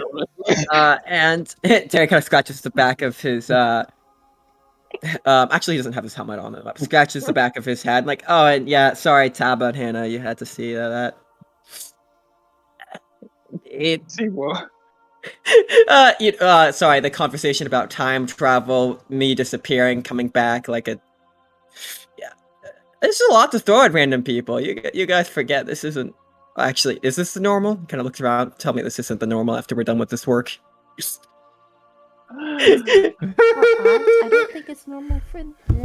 I mean, this is the maybe not for them specifically, but okay. But are you referring to Tabby or who you? Both Hannah and Tabby. Hannah, literally like Warren, just like with a muffin, like.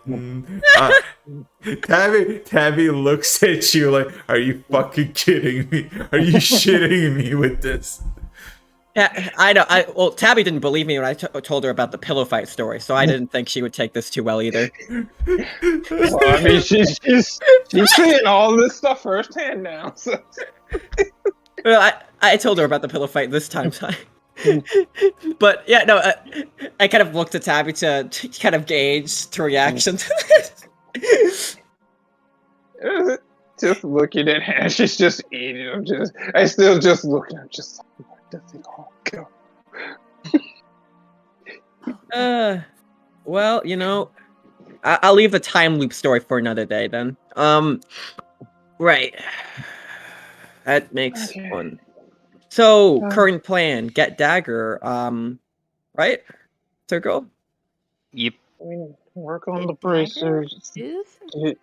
Get the tooth. Yeah, sorry, just... How big can a tooth be? Like, could it be a sword if it's from a tooth, or is it kind of stuck at dagger step? I'm gonna leave that for Smith to figure out. All right. Well, I mean, we don't know, and we don't know. I mean, if Oh, and can they Form. can Sorry. they can take the tooth when he's in a humanoid form, or does he have to be? Maybe after he like maybe. Actually, that's a good question. I'm not gonna ask. I'll leave it to him to figure out when we talk to him. With that said, Vorum, right, I forgot I needed to tell you this again. I think you should be the one to make the major killing blow to our dragon friends, or not friends, dragon Paranama.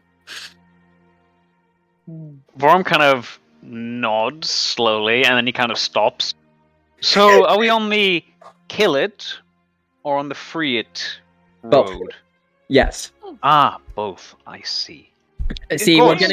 we're setting up a phylactery basically with Ducklick and the Moon Shard. It's a conversation for a little bit down the line. But the long and short of it is we're killing the dragon, and then we're letting the soul take over a new body because the soul's good. The disease is bad. Wait, if we're making a phylactery, if they're gonna raise, doesn't there have to be a sacrifice? I'm gonna leave that for Several? Ducklick to figure out. Like several sacrifices for Lichstone? It's not Lichdom, it's a phylactery. I mean, if it's making a phylactery, it's essentially making the dragon into a lich. Is it? I mean, that's the point of a phylactery, right? I mean, I thought a phylactery is just so your body had somewhere to go when you die. I thought Lichdom was being undead. The dragon the is phylactery is what keeps the soul, the soul connected to that body. Dang it, where's a lich to have in a conversation when you need one? There's like 1,000 in this city or something? Yeah, I mean, remember that Ducklick was in you not too long ago, and then we had to get his body, then put his soul separated from you, then put it back in his body, and he became a lich. To be fair, though, that was a long ritual, But and you were passed out. We were passed out through most of it. I think you're the only one that remembers again. Actually, that's Borum. That's Borum. Oh. He's the only one that woke up and didn't pass out from that ritual. Yeah. That dwarven fortitude. But we're just here wasting time at the moment. I believe kind of rubs it. What are we gonna do in the meantime while waiting for Six Souls? Are we just gonna wait? Or are we gonna? I mean, again, we can think we should strategize. I mean, we know we're going to the desert, right? Yes. Going into the desert. And I kind of gesture towards Kelly. And didn't you say you had a friend over there? Yes. You want to check in on them Yes. as we're, passing through the area? Yes. What?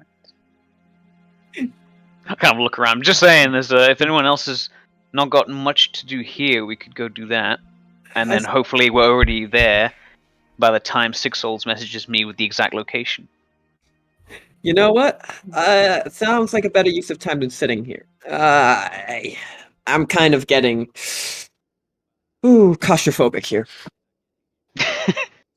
Is that why you have to dismantle the walls? Claustrophobia. Dismantle walls? What are you talking about? Looks at Vorm eyes. When we walked back in, you just said you were doing some. Okay, never mind.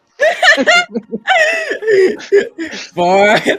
I mean, I did hear a boom when Kelly went up there. Oh yeah, the old inn. Okay, look. The mattress only caused minor damage to the wall. The cat was the main culprit there. All right. Don't worry, Julie. I only jumped on him. Jumped on me while enlarged. Don't forget that little detail. She sticks out her tongue. While enlarged, you say. Hey, Oh, now, relax. No matter what time I go to, I have a feeling Julie's always like this. Yeah. Yeah, and I don't think I forgot about that owe me one. You owe me one, and I'm gonna hold you to that eventually. Figure out what that is So- later. So if we're gonna go visit Callie's friend, how are we getting there? I mean, I know Ducklick is a kind of our taxi, but He's busy at the moment, so I we're think gonna need he's a to bit explore. busy, and we we don't- are we on have a some teleport giant spell. magical floating fortress Oh, right. thing. Oh yeah, We wait, need Tabby. to- we Do they need have to like let him teleport go. stuff here, or Didn't you, They have a didn't you have a teleporter. vision of the location? Like, do we? She kind of looks at all of you like a bunch of idiots. Yes. oh, sounds handy. Can that take us to where we need to go? Do we know exactly where we need to go? Or are we just gonna pop up randomly in the desert and then hope to find Ellie's right? Well, if it was glass, then it's on the streak of the desert where it bolt Well, then hit. It's been a couple of days. Maybe Callie can get a bit more specific answers from them. I mean, Kelly, have you spoken to your friend lately? Or do we know that they're still in the desert? Maybe they moved on. Oh, they're not there. He'll be right back. Oh. But yeah, I say, Callie gives them another message, checks in with them, gets hopefully some more specific directions. Pop over there, check they're doing okay. And also, like, was Kelly concerned about her friend that something might be wrong? They kind of wandered off for a long time. I think once she heard that they were alive, they were more calmer. I mean, I'm fine with this. I'm just kind of worried if we're, going off of. Hey, if the No, it's dragon's a bit fine. messed up, I'll have Vorm give another speech. Wait, What? Another what? sorry, wrong time. Oh, He right. gives a look to Vorm like, it was a pretty good speech. Right. Okay. You mean Thank you. you mean a not speech, a pretty good not speech, because it didn't happen. That happened. It's just you. It's just not this. How does this work? Yeah, no, it didn't happen. He didn't give a speech. Mm, Vorm was trying to think back to what did I say? I remember a speech. I mean, just because it didn't happen doesn't mean it didn't happen. Wait a minute. Oh, But that's exactly what it means, Terry. That's the point of it didn't happen, Terry. anyway, He's just messing with things. rather than talk about how my greatest moment doesn't exist anymore, and I kind of turn over to towards Terry and where did you say this place was? These teleportation. It really depends on where you want to go, because The different- desert. Glass desert. the desert is large. You can traverse months through it. You need specific location. Oh, I think Right. Callie has snapped out of their days. Does the Platinum Seas also have a big locate creature spell? Just something along those lines. I feel like you would have something like that. It can't be Yes, done pretty easily. yes, but not for you. Dang it. is there? Is Could- there the desert? I'm sorry if is- saving the world doesn't mention on that list of priority uses, Is but there a way to scribe your? is there, Let's before we get too complicated, let's go with what we originally said and have just Callie kind of message them, check in with them, see if they okay. have some better directions. fair enough. And, I'll go and Julie was saying something. Did you say something about location? Oh, I was asking, didn't she have visions of its location? If she wouldn't mind sharing her mind with me, I can visualize the place myself and teleport us. Julie, wait, you can points to Julie. teleport? That's a good idea. You can She's got to teleport. be very good at describing it. Wait, is that has how? happened since then, and I don't think I remembered. Oh, don't worry about that. He starts getting ready to modify memory. Please just do the modified memory, man. Very handy spell. Terry's like, don't worry about it. Puts hand over head. But Don't yeah, mind me mixing up your memories right now. It's fine. no, he kind of like though not to your memory, to a similar extent to what he did with Worm. He kind of raises his hand, looks at Callie. Just points a finger. All right. Deja vu for me, not for you. Points a finger. Julia immediately steps forward, going towards the sword. Like, what are you doing? Oh, it's just a spell. Just modify memory, and I'll clarify the memory if it's. I know it's been a lot. Is that all? Okay. And then she just places her head on his hand. And all the relationship with Julie gone. You But, know, that's when the hand gets cut off this time. Yeah, but yeah, no, I clarify the memory here. Fine, everything is fine. Oh my fucking god. Poor Julie's getting bullied this session. Yeah, she cannot retaliate. Let's But then- go. I will say this though, that technically speaking, I did save the world by undoing Julie's mistake. So like, we have a right to be somewhat upset with Julie. I mean, you do. None of the rest of us do, really. I mean, we don't know.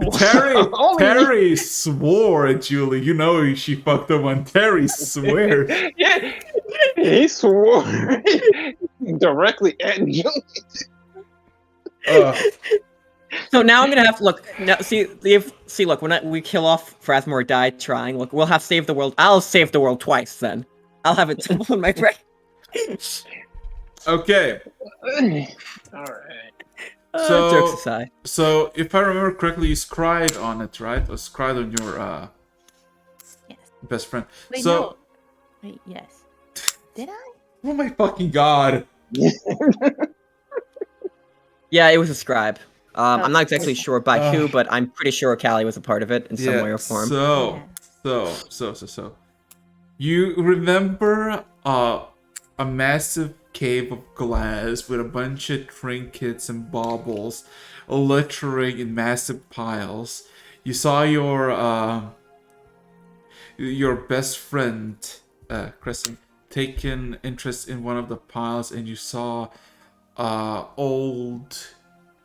Oh wait, you didn't saw that. Never mind. Almost.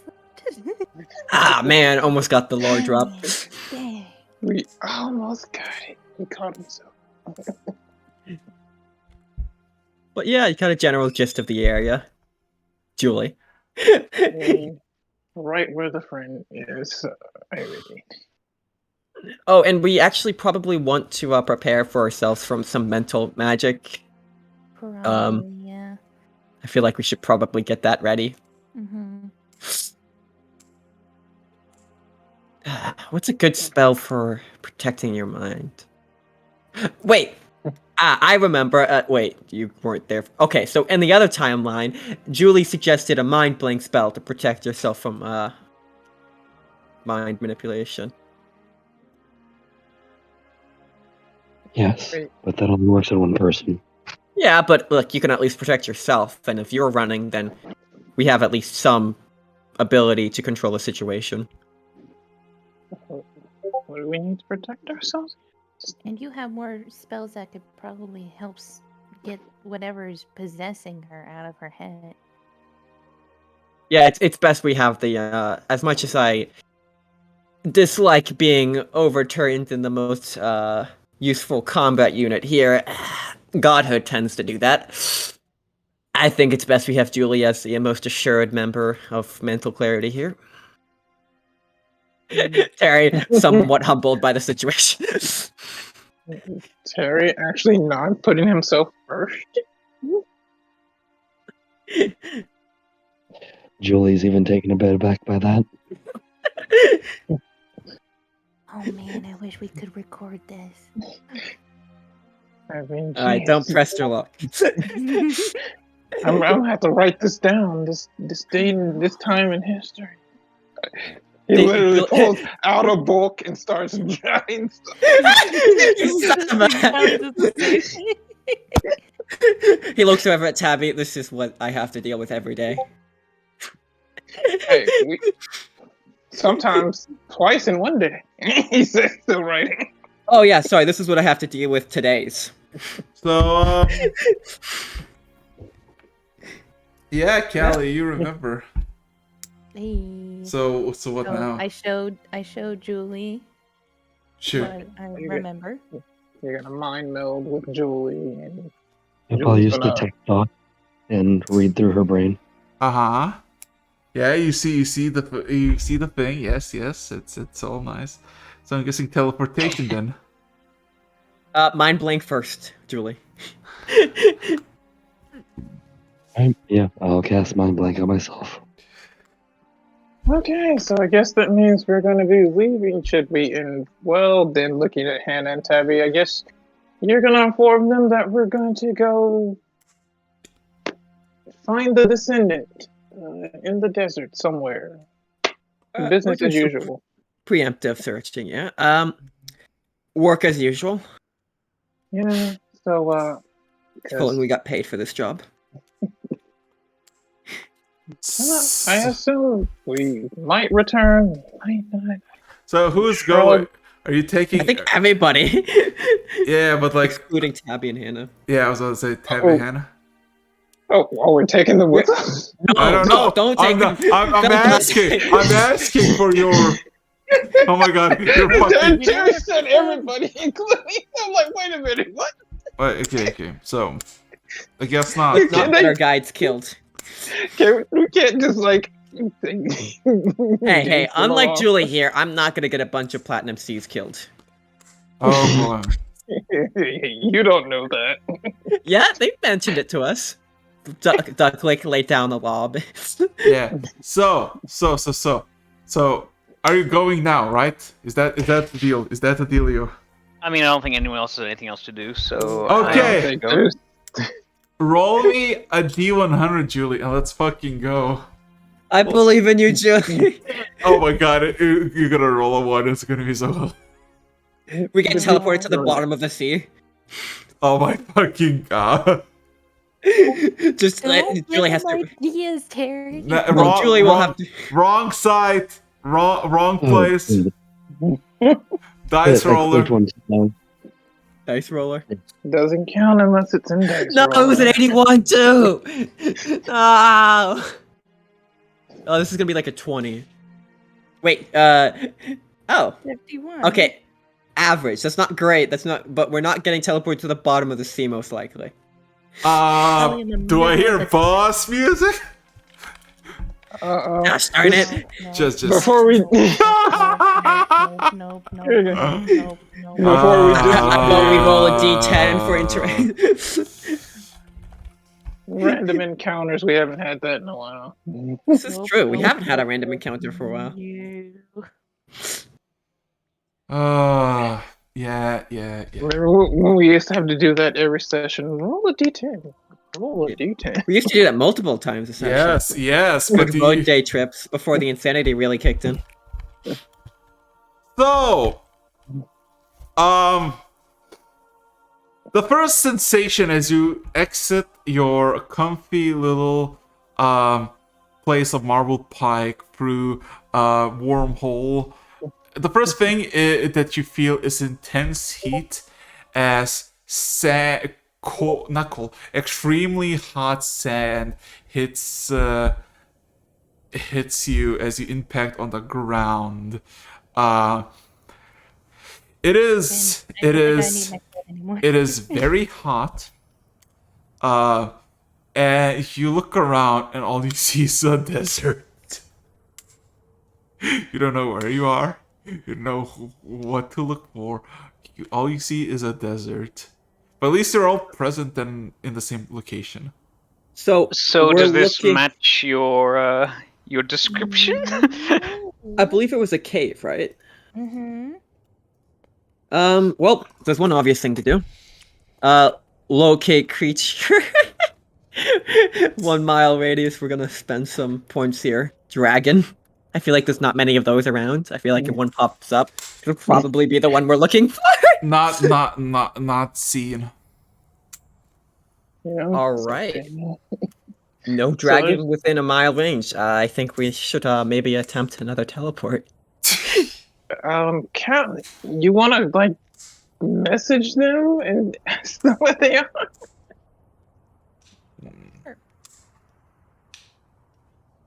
I feel like last time we did that wasn't very productive.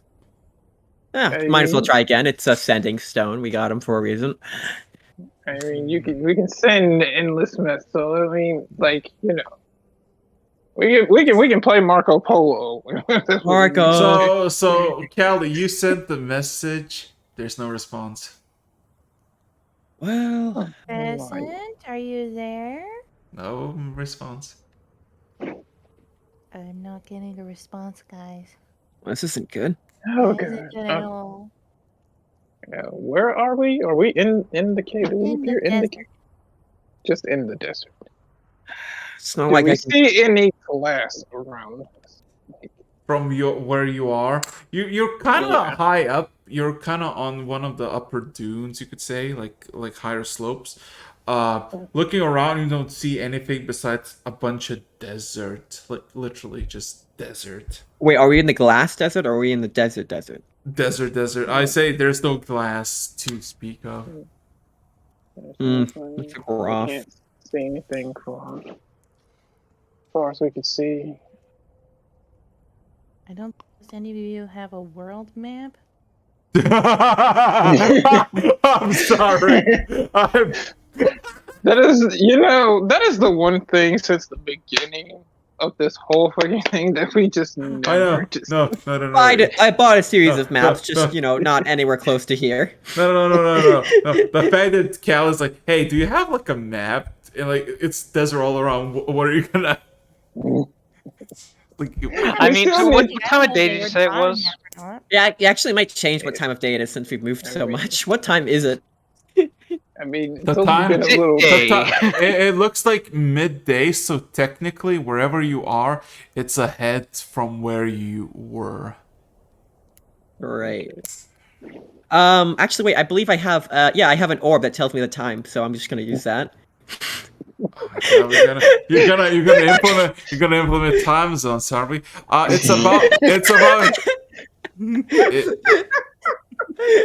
it is about 6 hours ahead of time. Alright, and which way is north? Just so we can Okay, orient so ourselves with the not orb in- of direction. So it was about That's- 10. So yeah. it's about 4. Yeah, it's about 4 p.m. It's fucking hot. And north, well, you know where the north is. You can look at it. Heck yeah.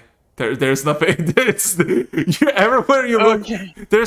Robbie, there's nothing even to roll. It's just desert. Is there any sign of life or No, anything? no. There's nothing. Even if you roll, Okay. Please, open to suggestions, but assuming we don't leave, at night we can probably figure out where we are from the fucking stars. You want We to wanna sit here go and wait basic. in the. I know, I do not. That's why I'm open to suggestions. I feel like maybe we should attempt another teleport. Think harder this time. Just concentrate harder. Julie, how many times can you do the teleport? We don't want to overexhaust Julie either. I have one teleport left in me, unless I use a 9th level. Notice. Yeah, and we don't want to risk us just popping up in the mouth of a volcano. So before we go popping anywhere, we need to find some type of bearings. I mean, there's nothing around us. I mean, I don't think we're gonna get any bearing in the middle of the desert. I think we just need to try again and hope it's not as shit. Literally, almost anywhere else would give us better reference than this, and I let this gesture Am I around allowed like the to- sand. Okay, Am I allowed to give her bardic inspiration for this role? No. no, Dang. that only works with D20 roll. Dang. Uh, Okay, if you Well, let's give try, it another shot. if you try again, okay, you connect with the Callie's mind. Callie, try to envision this cave, this glass cave. Let's try to get as close as we can. Let's see again. Let's see again. this is gonna be so much worse. Oh my god. Yes! Let's You have go! reached your destination. Oh. Okay. Ultimate flex, Julie. Oh my Let's god. go! Okay. Okay. So the first sensation that you feel is same familiar hot sand, but it's only skin deep as immediately you feel glass. As you all manifest in a cave of sorts. It is extremely hot in it. You look up and you see that the sun is actually slowly setting. It's getting darker, and you actually can see the. What time is it? At the moment, it's about 7 p.m. Oh, wow. As as you see that you're inside a cave that's entirely made of glass, and there's the sources of the light that come from above that basically just ricochet through the glass and just essentially illuminates the entire cave. Is this like blinding us? Like, it's so No, bright. no, it's not. Okay. So. What time is Is this actually recording? but yeah, all of a sudden you hear. Okay, everybody, roll me perception check. Oh gosh. I'm giving.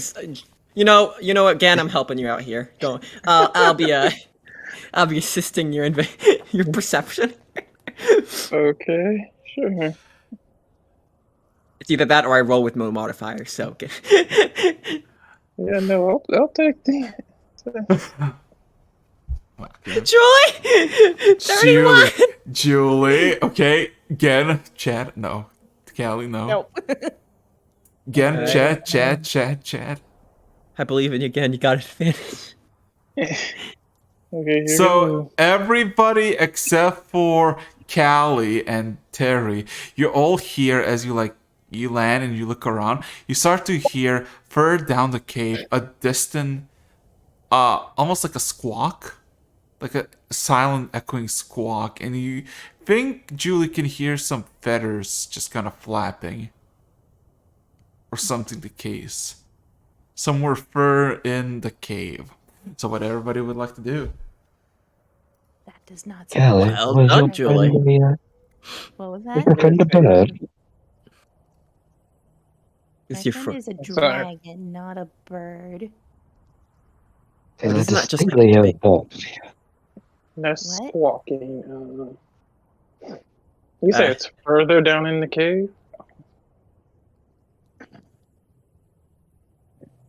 Yeah, that's what he's saying. Shoot.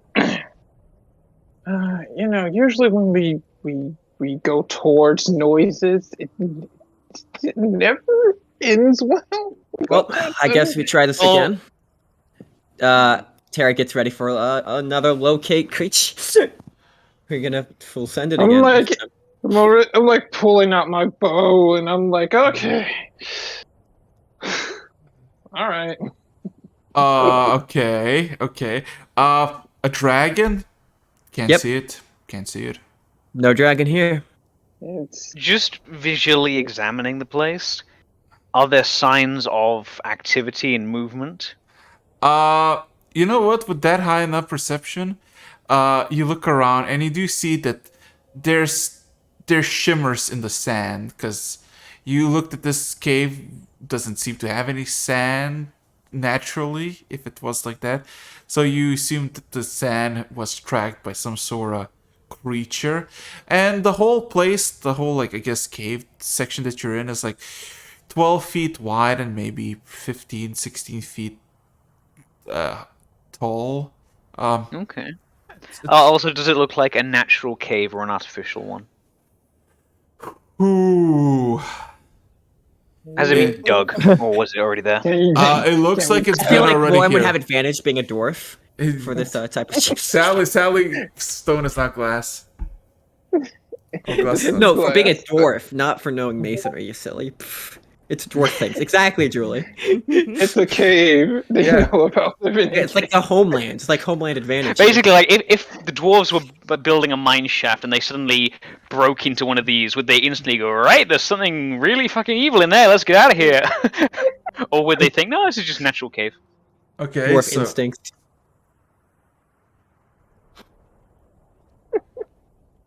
Is that like a nature check at that point then? Or Can we tell how far off the squawking is? are you Sorry, do you want me to roll something? okay, are you gonna actually like I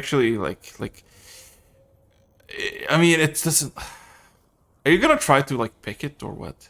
Like what are you trying to like shut I'm up. just trying to determine if it is a natural cave or it is something that has been dug. Don't need to do anything. It looks like it's a natural cave because it has like a bunch of natural stuff. Even some places where it seems like it would be rather better if it was like smoothed out. All the jagged pieces, including the smooth ones, seem to be sporadically placed. Nobody seemed to modify the Alright. cave. Yeah.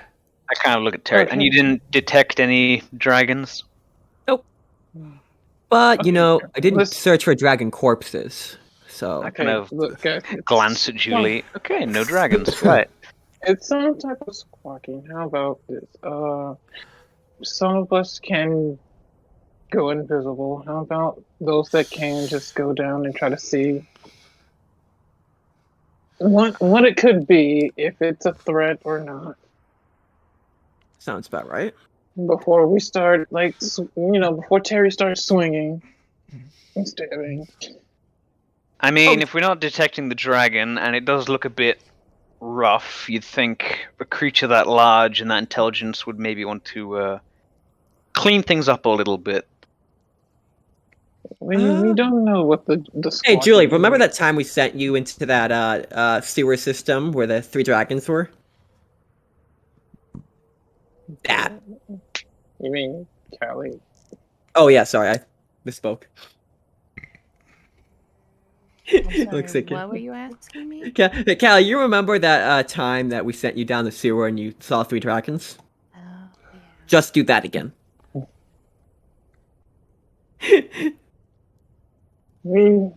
Again, I can go down if. Wait, Jen, I you can can go make- invisible? Yes, I've done it before. Oh, I didn't see that. That's the point. It's okay, Terry. Your dad puns, I swear.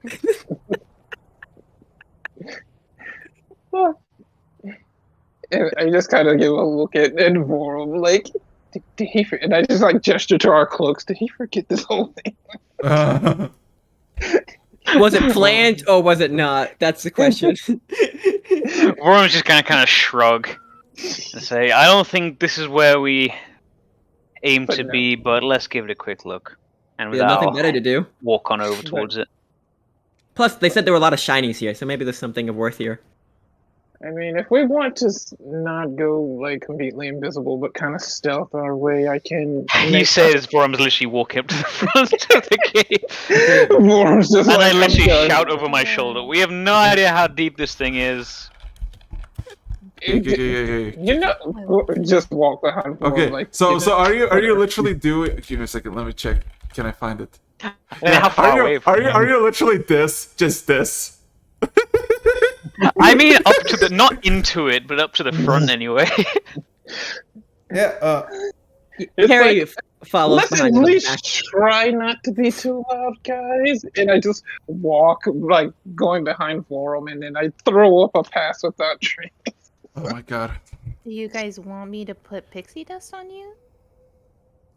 feel like Pass Without a Trace will cover us. I mean, Until we know there's actually something to hide Yeah. from. Okay. Are you gonna go stealthily or?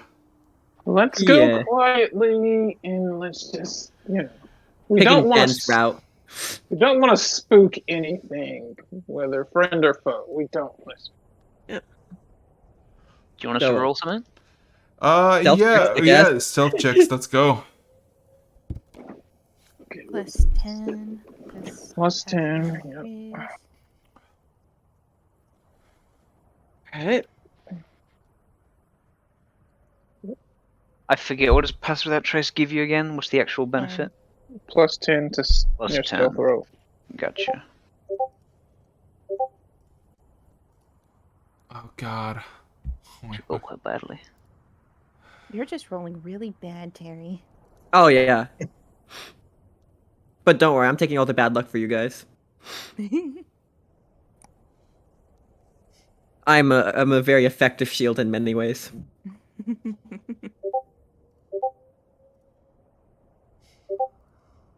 Plus, I could have gotten a 1 and still landed a 22 with that stealth check. Yeah. So technically, so oh God. So you wander into the cave deeper, deeper, and deeper and deeper, and it takes you a good like 3 minutes, and you now all of you can hear this flapping of the wings occasionally, and like almost like a bitter caw. As you start to see in the sides of the walls, pillars of loot. Something as basic from pottery to something more refined as metallic scepters. Litter the walls, and more you're coming, the more and more the loot seems to be. All neatly decorated. Like from the distance, looks like just a normal pile, but then you realize it's all neatly decorated and like stacked up and put on. About a half a minute as the pile begins, all of a sudden you're kind of met with this large opening. And who's leading? I believe Gen, our overlord. Okay, Gen. Okay, Gen. Gen. I'll be following behind Gen and Forum Gen. because they kind of went ahead first. Yeah. So again, what you see is, I guess, a massive, like a chamber that's maybe like 60 feet wide in all directions from the center. Massive piles of loot. Of course, the glass ceiling that is not see-through, but it's like almost like muddied, but it brings very soft and very bright, very warm light. You see that there's a few parchments, banners you could say, that are sprung around this place. You have no recollection of it, but it's this either whitish or dark colors in golden threads and golden markings in the center. You have no clue what that is. And you see a makeshift throne, seemingly made of a bunch of rolled up carpets and levers, and on it sits a very fat Kenku. Not very fat, but like a lot fatter than you assume one. That has almost grayish feathers, but some of them seem to be striped in gold, and even the gold itself seems to be fleeting. Additionally, the Kenku itself seems to be missing a single eye, and it replaced with a eye patch with what seems to be a bunch, like some sort of golden sigil stamp on it, and the other eye seems to be looking somewhere else, not in your direction, as it's smoking a pipe, and it's just minding its own business, occasionally just puffing out some smoke, looking into the sky, minding his own business, then looking. Looking into the sky in the cave. Essentially, yeah. I Sounds messaged legit. Cal. Callie, in your head. Did your friend have an eye patch? And were they a smoker?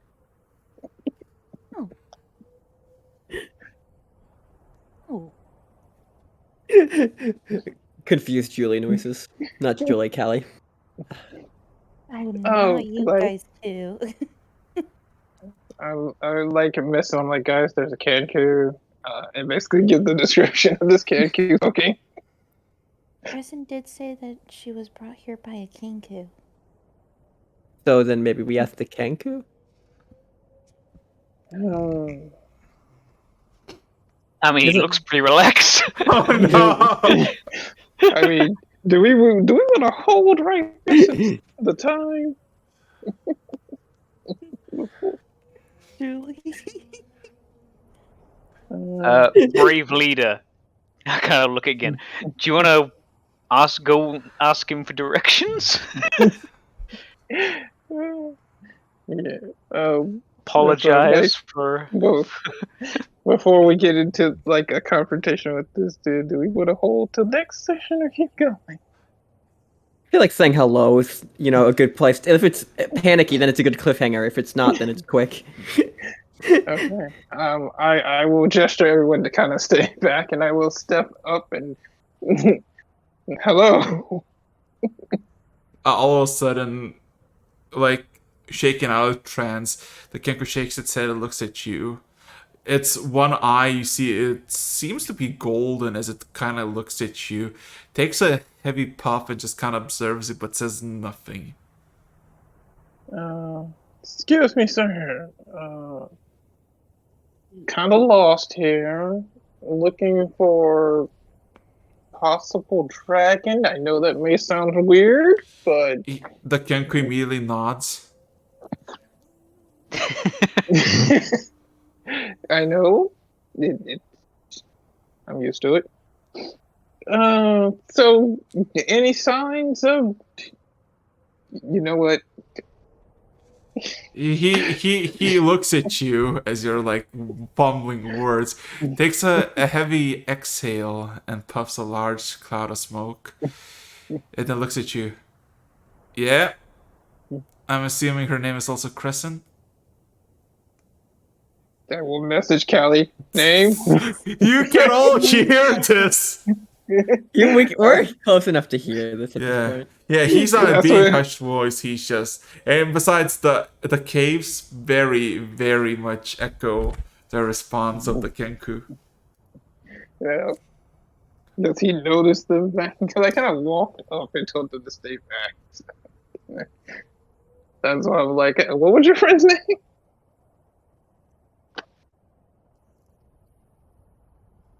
Kristen? Okay. Those sending Crescent, stones coming in clutch.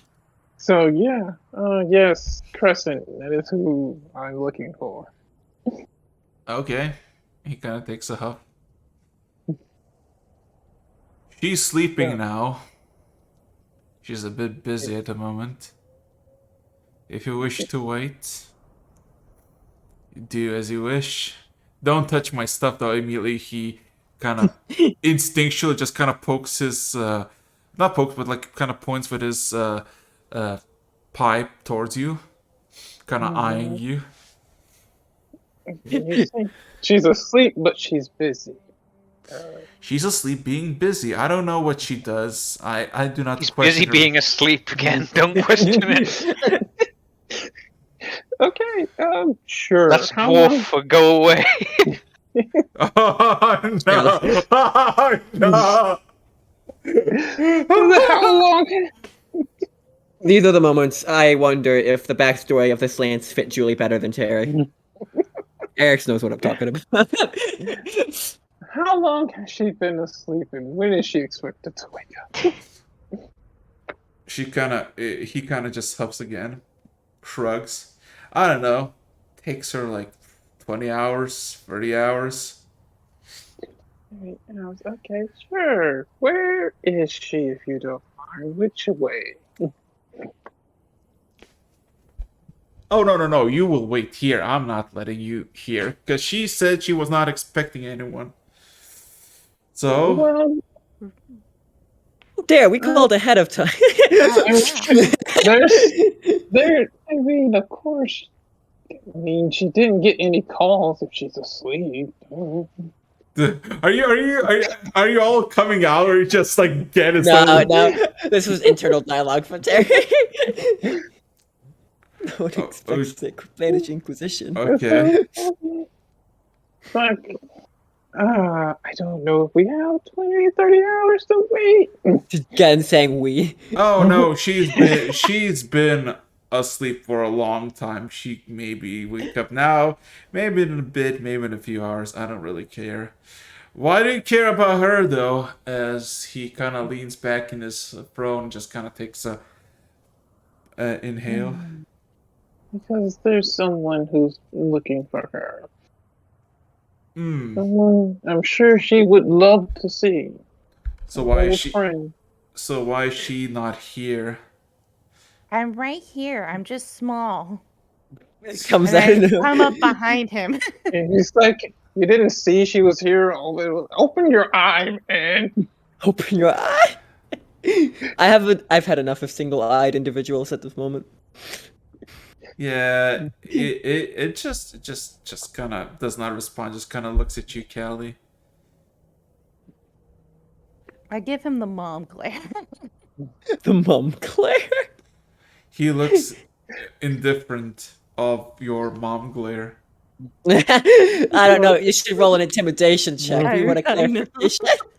No, I want a clarification no, on he this. does not. He does not need. She does not need to roll. So she kind of looks at. He kind of looks at you again and says, "So how many more are hidden behind the wall of wonders?" A few. One. Who knows? He kind of rolled his eye. Look, we don't mean any harm or to disturb you. We just want to check on my friend's here's friend. And I'm gesturing back to the bee. I get what you're saying. He says it in a heightened tone, like as almost mock you. But when she's out, she's out. I do not have any control over it. Okay. So, Terry stepping out at this point since we're kind of blowing cover. So, want to have lunch break then? Just throw my hands up. Fine. I guess we're waiting. Lunch? It's supper. What? He kind of sorry, time zone difference. I guess jet lag. I guess with that we call it because it's been over 10 minutes since we usually end. Sounds good, and it also sounds like we get to start the next session having supper. So I see this as a complete win. I mean, we can do the mansion thing and just go in and eat. So yeah. I don't trust this Kenku for a second. You don't have to let him in. I don't think he trusts us, to be fair. He just sounds like a dwarf at this point. Like, what do you want? We're in my house. Yeah, fuck off. I don't know you. Literally. Why are you on my lawn? Get off my lawn. It's not even in the lawn. He's like literally sitting in his living room and just show up. He just appeared in his goddamn. I think we finally made it back to where we started last 2 sessions ago now. Technically, I think yes. I think we're at least very close. Yeah, so anything you want to say before I'm shutting the stream down with no survivors? Progress. Timey-wimey, wibbly-wobbly stuff. And